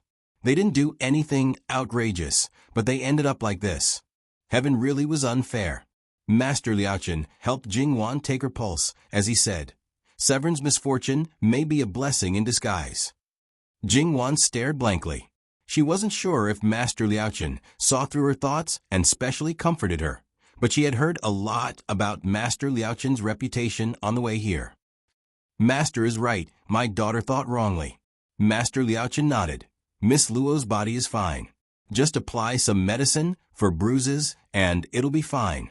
There's no need to drink medicine. Many thanks, Master. Grandmother will be relieved to hear your words. Jingwan had wanted to ask about Li Hongyuan. Master Liaochen probably knew about the assassination attempt, but she swallowed the words back down. It wasn't because Mama Gong and the servant girls were present, but it wasn't something she could ask about. Miss Luo, don't worry. Everything is fine. As long as Miss Luo stays true to herself, everything will be resolved. It was true that Master Liaochen left a good impression, but why didn't she understand what he was saying? On the surface, it seemed very simple, but why did she feel like there was more to it? More importantly, Master Liaochen seemed to be able to see through people's hearts. He could give her plausible answers no matter what she was thinking. Meeting Jingwan's puzzled gaze, Master Liaochen smiled, but didn't say anything. Miss Luo, you still need to rest. This poor monk will leave first. Jingwan hurriedly got up to see him out. Madame Luo and the others were worried that too many people would disturb Master Liaochen, so they waited outside. When they came out, Madame Luo hurriedly got up to ask about it.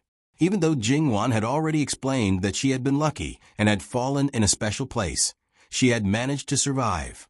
After confirming that Jingwan was really all right, Madame Luo couldn't help but say, it's really Buddha's blessing.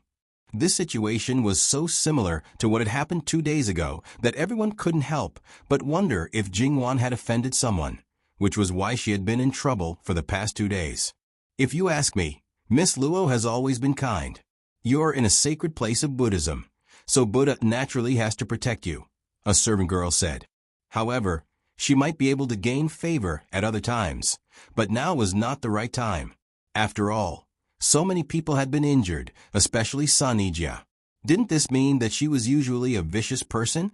Otherwise, why would Buddha give her such a cruel punishment of disfigurement? More than one person looked at her coldly. The servant girl seemed to have realized what had happened.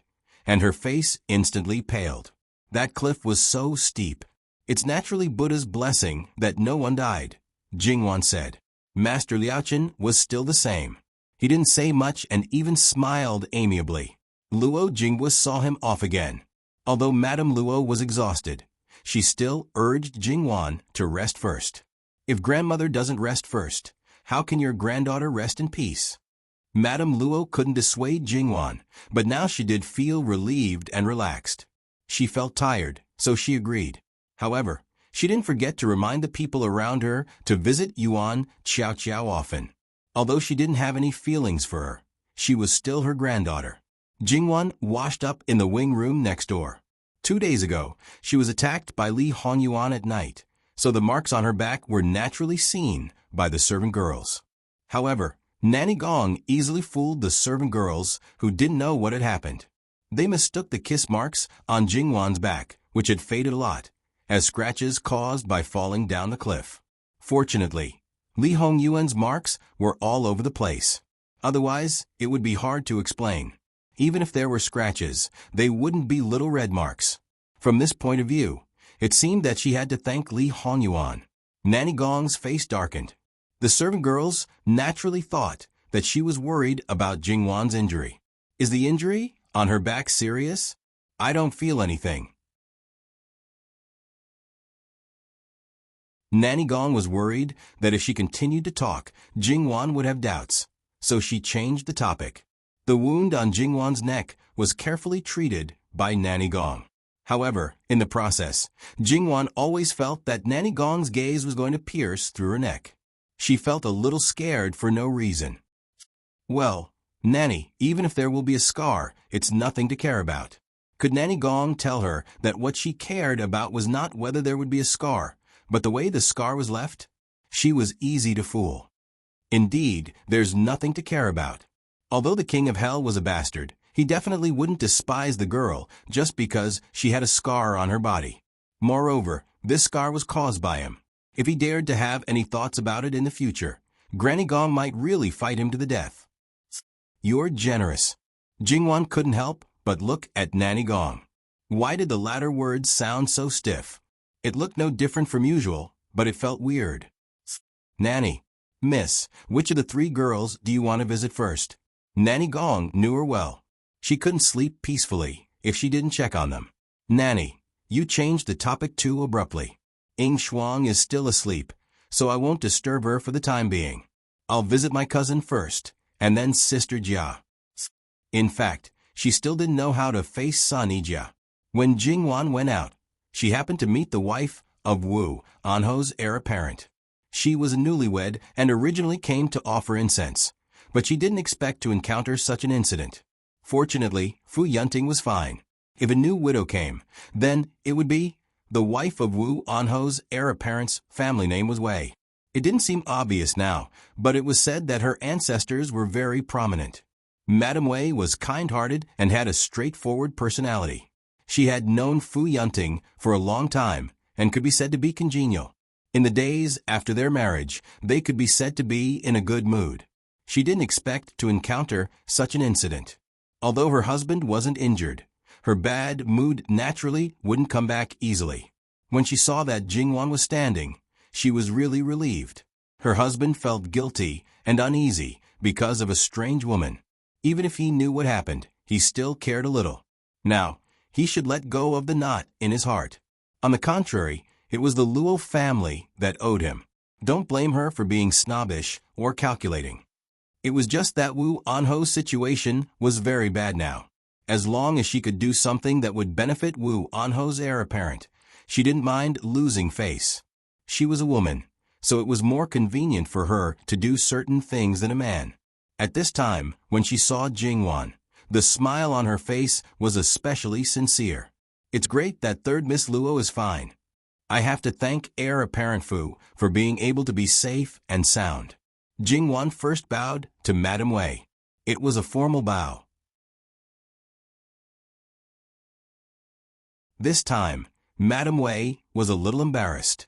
She was only 3 years older than Jingwan. Although 17 years old was a little late for marriage, because she was an old lady, It was one of the reasons why she was able to marry Fu Yunting.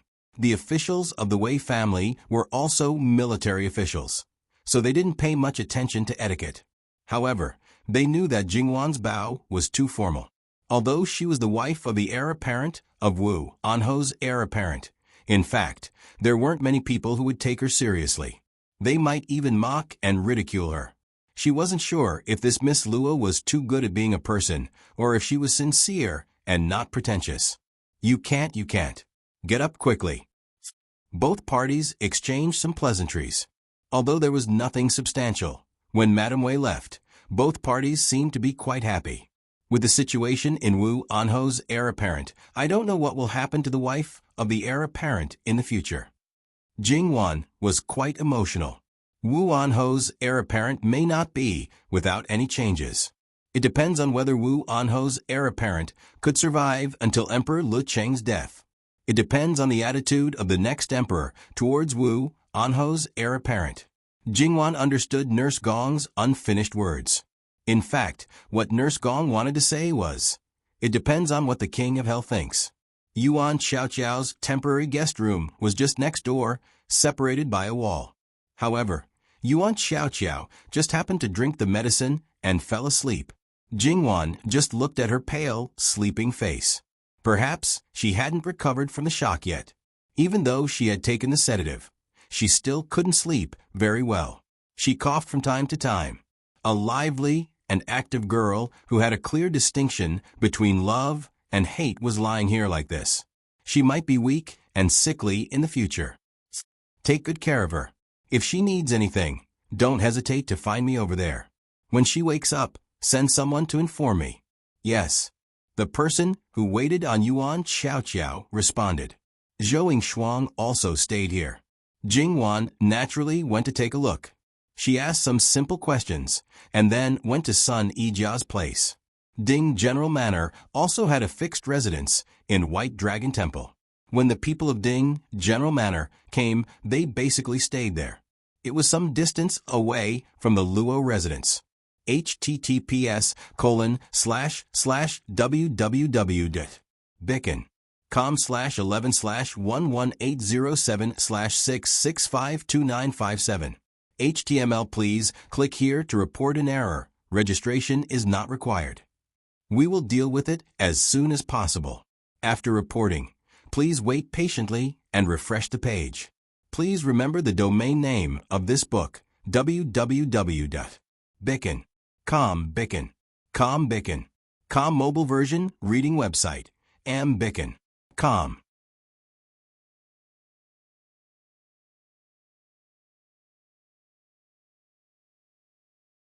Chapter 76. Sun Yijia's attention was on the flowers and trees in the courtyard, while everyone else's attention was on her. Naturally, they did not notice Jingwan's arrival. Jingwan stepped on a small branch beside her foot. Although the sound was soft, because the courtyard was quiet enough, almost everyone heard it and subconsciously turned their heads.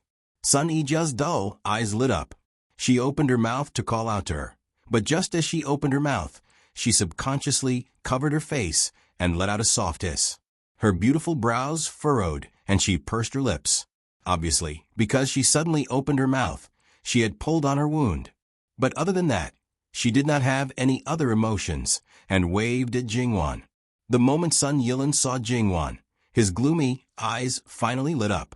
It seemed that other than some minor injuries, she was actually considered to be unharmed. He was happy from the bottom of his heart. Just as he was about to say something, he saw Jingwan squat down as a greeting and then walked into the room. Sun Yilan looked at his sister again. Indeed, she was standing up and walking back into the room. Miss Luo. Sun Yilan called out to her. Jingwan stopped in her tracks and looked at him. Is something the matter, young Master Sun? Although Yijia and you have only known each other for a short period of time, in fact, I have never seen her so close to any other girl. Even if it was her own sister, to her, it was only on the surface. In reality, she was like a complete stranger. She is like a real sister to you. Now that she has met with such a disaster in the future, I hope that Miss Luo can console her. Sister Yijia treats me with sincerity, so I will naturally treat her with sincerity. You want the best for her, and I am no exception. Thus, there is no need for young master to say anything more. I will do my best." Sun Yila nodded and did not say anything else. Jingwan walked straight into the room.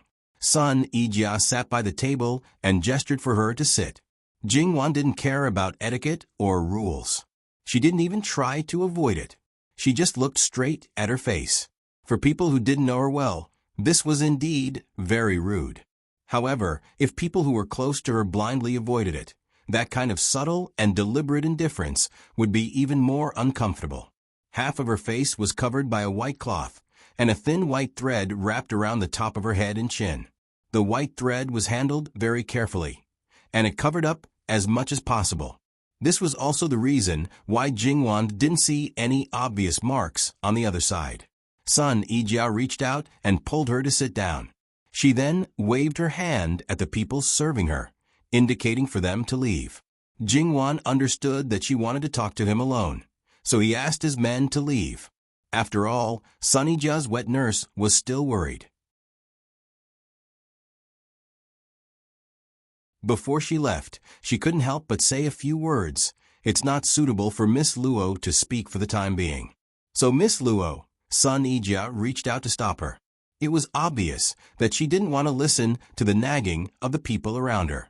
From the moment she was rescued, there had been chaos around her. First, they cried helplessly. Then, they felt sorry for her and cursed the heavens and the earth. They repeatedly said what she should do in the future. Seeing that she was expressionless, they began to persuade her. They talked about her identity and how she was doted on at home. Not only Duchess Ding, but also the old madam and the empress also liked her the most. Even if her face was hurt and disfigured, she would definitely have a good marriage. In the future, her husband's family would definitely not dare to treat her badly. Sun Yijia wasn't stupid. How could she not know what it meant to be disfigured? So what if they talked about it? Some things were already destined when the sharp stone cut her face. She didn't respond. Everyone thought that she was disheartened and depressed. In fact, that wasn't the case. Her tolerance wasn't that bad. On the contrary, her heart was almost strangely calm. She actually wanted to tell them that she was fine, but she knew that no one would believe her, including her fifth brother. Thus, she chose to remain silent. This kind of silence made the people around her feel more and more sorry for her. They even sympathized with her, forming a vicious cycle. In the end, under her cold gaze, everyone finally shut their mouths. However, everyone's silence was equally unbearable. Jingwan's arrival was her savior. "Sister Jia, are you okay?" Jingwan believed that she was good at judging people when she made a mistake. She always felt that Sun Yijia didn't seem to care about her disfigurement. Perhaps it was because she was too concerned, or perhaps it was a deep-rooted belief that a girl wouldn't care about her appearance. That was why the people around her were so nervous and careful. They didn't sense Sun Yijia's true feelings at all. However, Jingwan wasn't very sure, so she asked directly. Sun Yijia nodded without hesitation. Apart from the pain on her face and the bruises on her body, she was no different from usual. Jingwan heaved a sigh of relief. "That's good." Sun Yijia narrowed her eyes slightly and smiled. She took out the 4 treasures of the study from her room. After grinding them, she began to write. "It's great that you're fine. I knew Sister One was different from others. You believed whatever I said and didn't think that I was pretending to be strong to comfort you. There's no need to lie about such things. If you really lost something you cared about, no matter if you threw a tantrum or stayed silent because you were sad, there's nothing to blame you for. You don't have to suffer and suppress yourself for the sake of accommodating others. Others should be tolerant and understanding of you." Sun Yijia nodded and wrote again. "As expected, Sister One knows me best." As she wrote, she sighed silently. "It's been more than 10 years. Why can't I compare to the few times we met? It's probably the so-called bosom friend." Sun Yijia was stunned. "Yeah, isn't it the so-called bosom friend? True bosom friends aren't the people closest to you." After seeing Sun Yijia state, Jingwan went straight to the point and went straight to the heart of the matter. Sister Jia, what are you going to do in the future? Sister Wan, when you harden your heart, you're really hurtful. The scar hasn't even formed a scab yet, but you're ruthlessly tearing it open again. You just have to face the cruelest reality. I just believe that Sister Jia isn't someone who would run away. Sunny Jia looked at Jingwan's clear eyes that were filled with sincerity. She cared about her from the bottom of her heart. She cared only about her as a person, and not about the things that were attached to her. Sister Wan, do you know? My face shouldn't have been injured so badly. I did it on purpose. When I touched that sharp stone, I subconsciously tilted my head. I wasn't sure if I could avoid it if I tilted my head in the other direction, or if my face wouldn't be injured. At that time, my only thought was that if my face was gone, my value would also be gone. They wouldn't have to deliberately think about how to use me in exchange for the greatest benefits. Jingwan looked at the words on the paper. She reached out and rubbed it before throwing it into the incense burner. Sun Yijia took out another piece of paper. Sister Wan, aren't you being too cautious? Jingwan didn't say anything. Instead, she took the brush and wrote, Who am I doing this for? If someone else saw this and your parents heard about it, would you have a good life? I didn't expect Sister Wan's handwriting to be so good. Jingwan didn't know whether to laugh or cry. Is this the time to talk about this? I already don't have a good life. How bad can it be? She knew very well how the people in her family would react. The only people who truly cared about her were probably only a few: Wu Ge, her grandmother, her wet nurse, or the 2 maids who grew up with her. Even her mother, for herself, for her children and grandchildren, would still give her up even if she was her only daughter. The only thing that was better than the others was that they probably wouldn't humiliate her. If they still had a little bit of kinship and a little bit of conscience, they might marry her to a man who was barely passable, instead of purely making use of trash and squeezing out the last bit of value she had. Is it worth it? Was it worth it to go to such an extent and fall into the dust just to escape the fate of being controlled by her family, or to fight for a bit of pride? What if I say it's worth it? Jingwan nodded. Then it's worth it. Sister Wan, you're so good. This kind of behavior clearly deserved a harsh reprimand. She was rebellious. She didn't know what was good for her. She didn't know how to appreciate her good fortune. Her 5th brother wouldn't approve of this behavior, but Jingwan, if she said it was worth it, she would stand on her side without hesitation. You have to finish the path you chose even if you have to kneel. It's good that you don't regret it. Sister Wan, are you worried that I can't endure hardship? Actually, the situation is far from the worst. Wu Ge will always protect me, and grandmother won't ignore me. There will be more people who will mock and ridicule me if I don't have enough food and clothes. There will be fewer people who will order me around, and there will be more unruly servants. That's all. However, I'm afraid that in order to protect me, he will be threatened into making compromises. After all, he's a close official of the emperor and has an advantage over others in many things. He's a man, and his talent isn't bad. Even if there are some troublesome matters, he can find a way to deal with it himself. Moreover, a man needs to know when to yield and when to stand tall. It's not a bad thing to use these things as training. When he can easily deal with the schemes of his family, why should he be afraid of those outside? Moreover, you're his biological sister. It's only right for him to protect you and do things for you. Since you're related by blood in this life, since your relationship is harmonious, you should cherish it and protect it. Sister Wan, what you mean is that I don't need to feel guilty if he makes compromises and forgives for me. On the contrary, I can order him around as much as I want. If he helps me, that's what he should do. If he doesn't, then he's incompetent, right? That's what you mean, right? Sun Yijia looked at her with sparkling eyes like a child's. She was a little excited, as if she had discovered something incredible and was waiting for her approval. In the words of her previous life, she was asking for praise. Jingwan felt helpless again. The more she interacted with Sun Yijia, the more she felt that she was seriously inconsistent with the rumors. She looked arrogant on the outside, but was actually very rebellious on the inside. She was also a little naughty. In the past, perhaps she had been hiding it so well that even she didn't realize it. Jingwon wasn't sure if she had revealed this side of her.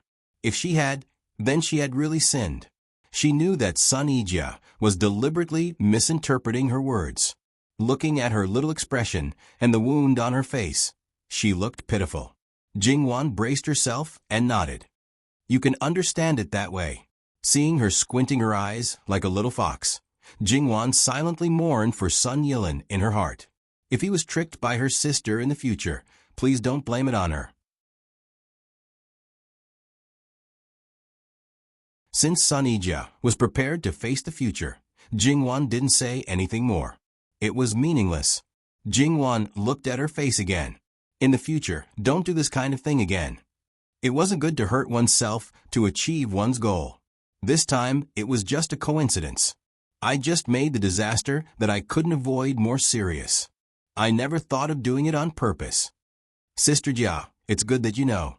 Sister Wan, are you worried that I will do something extreme if I encounter something in the future?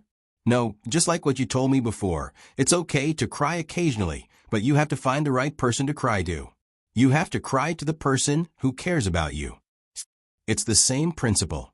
If you lose your value, even if you die, some people may not shed a single tear.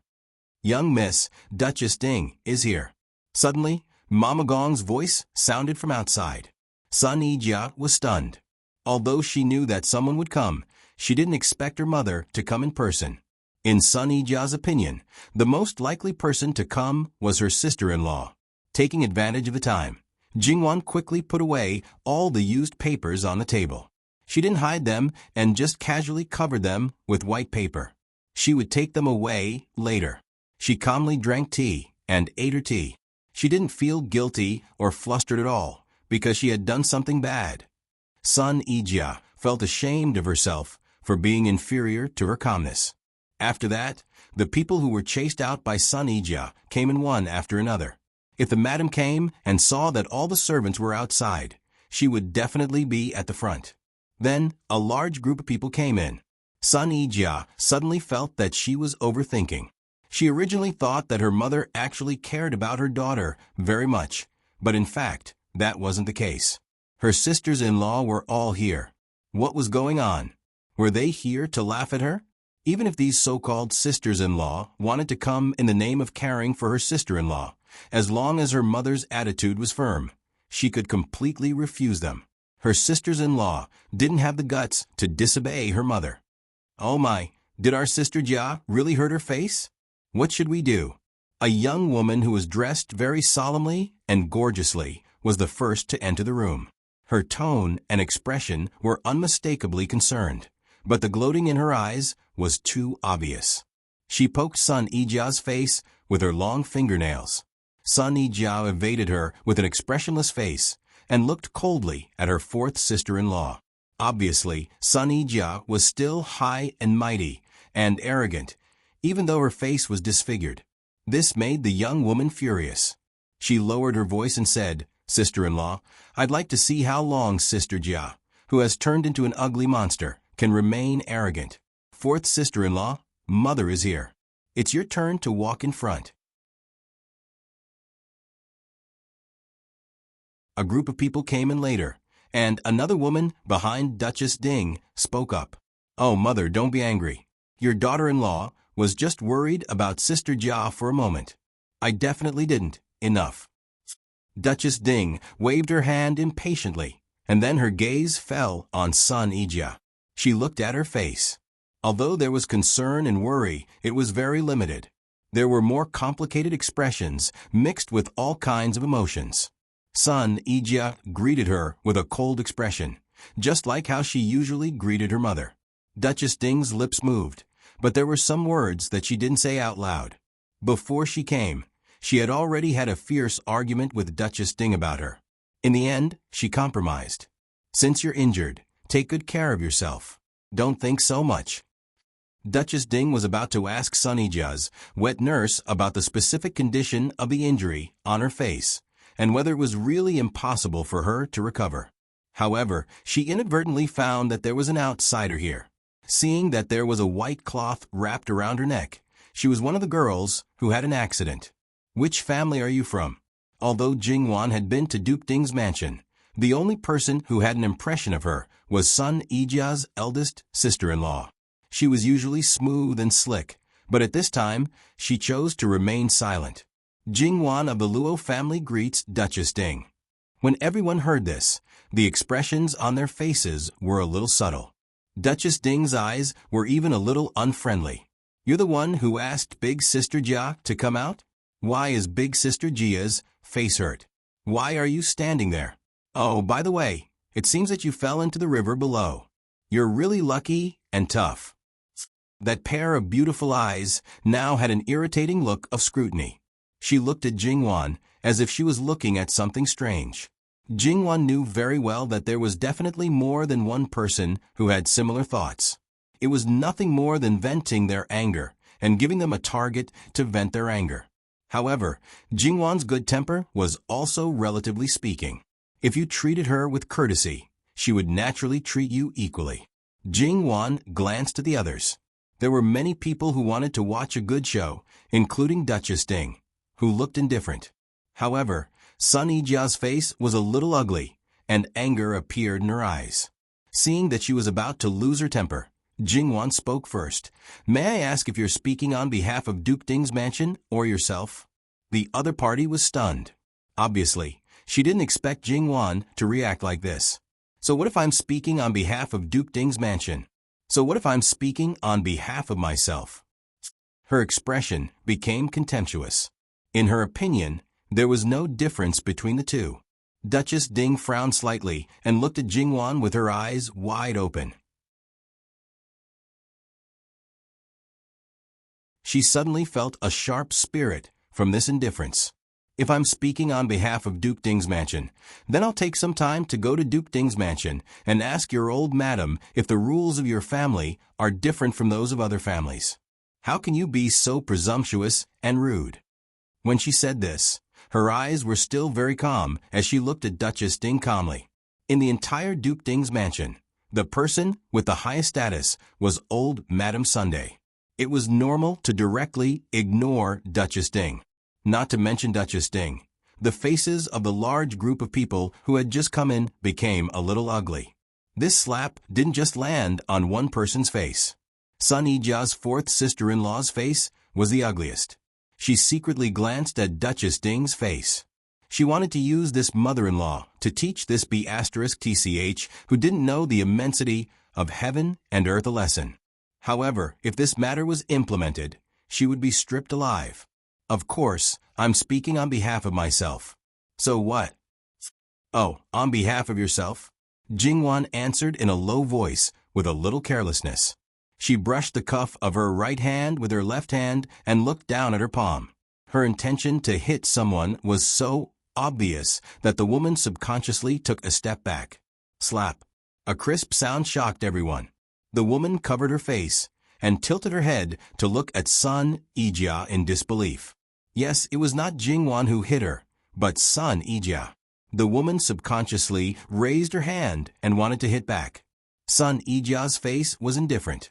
She even raised her head slightly and showed her injured face so that it would be easier for her to hit back. If she really hit back, no matter who was in the right, it would be unreasonable. The woman had to clench her fingers and withdraw her hand angrily. What's wrong? You don't dare to fight back?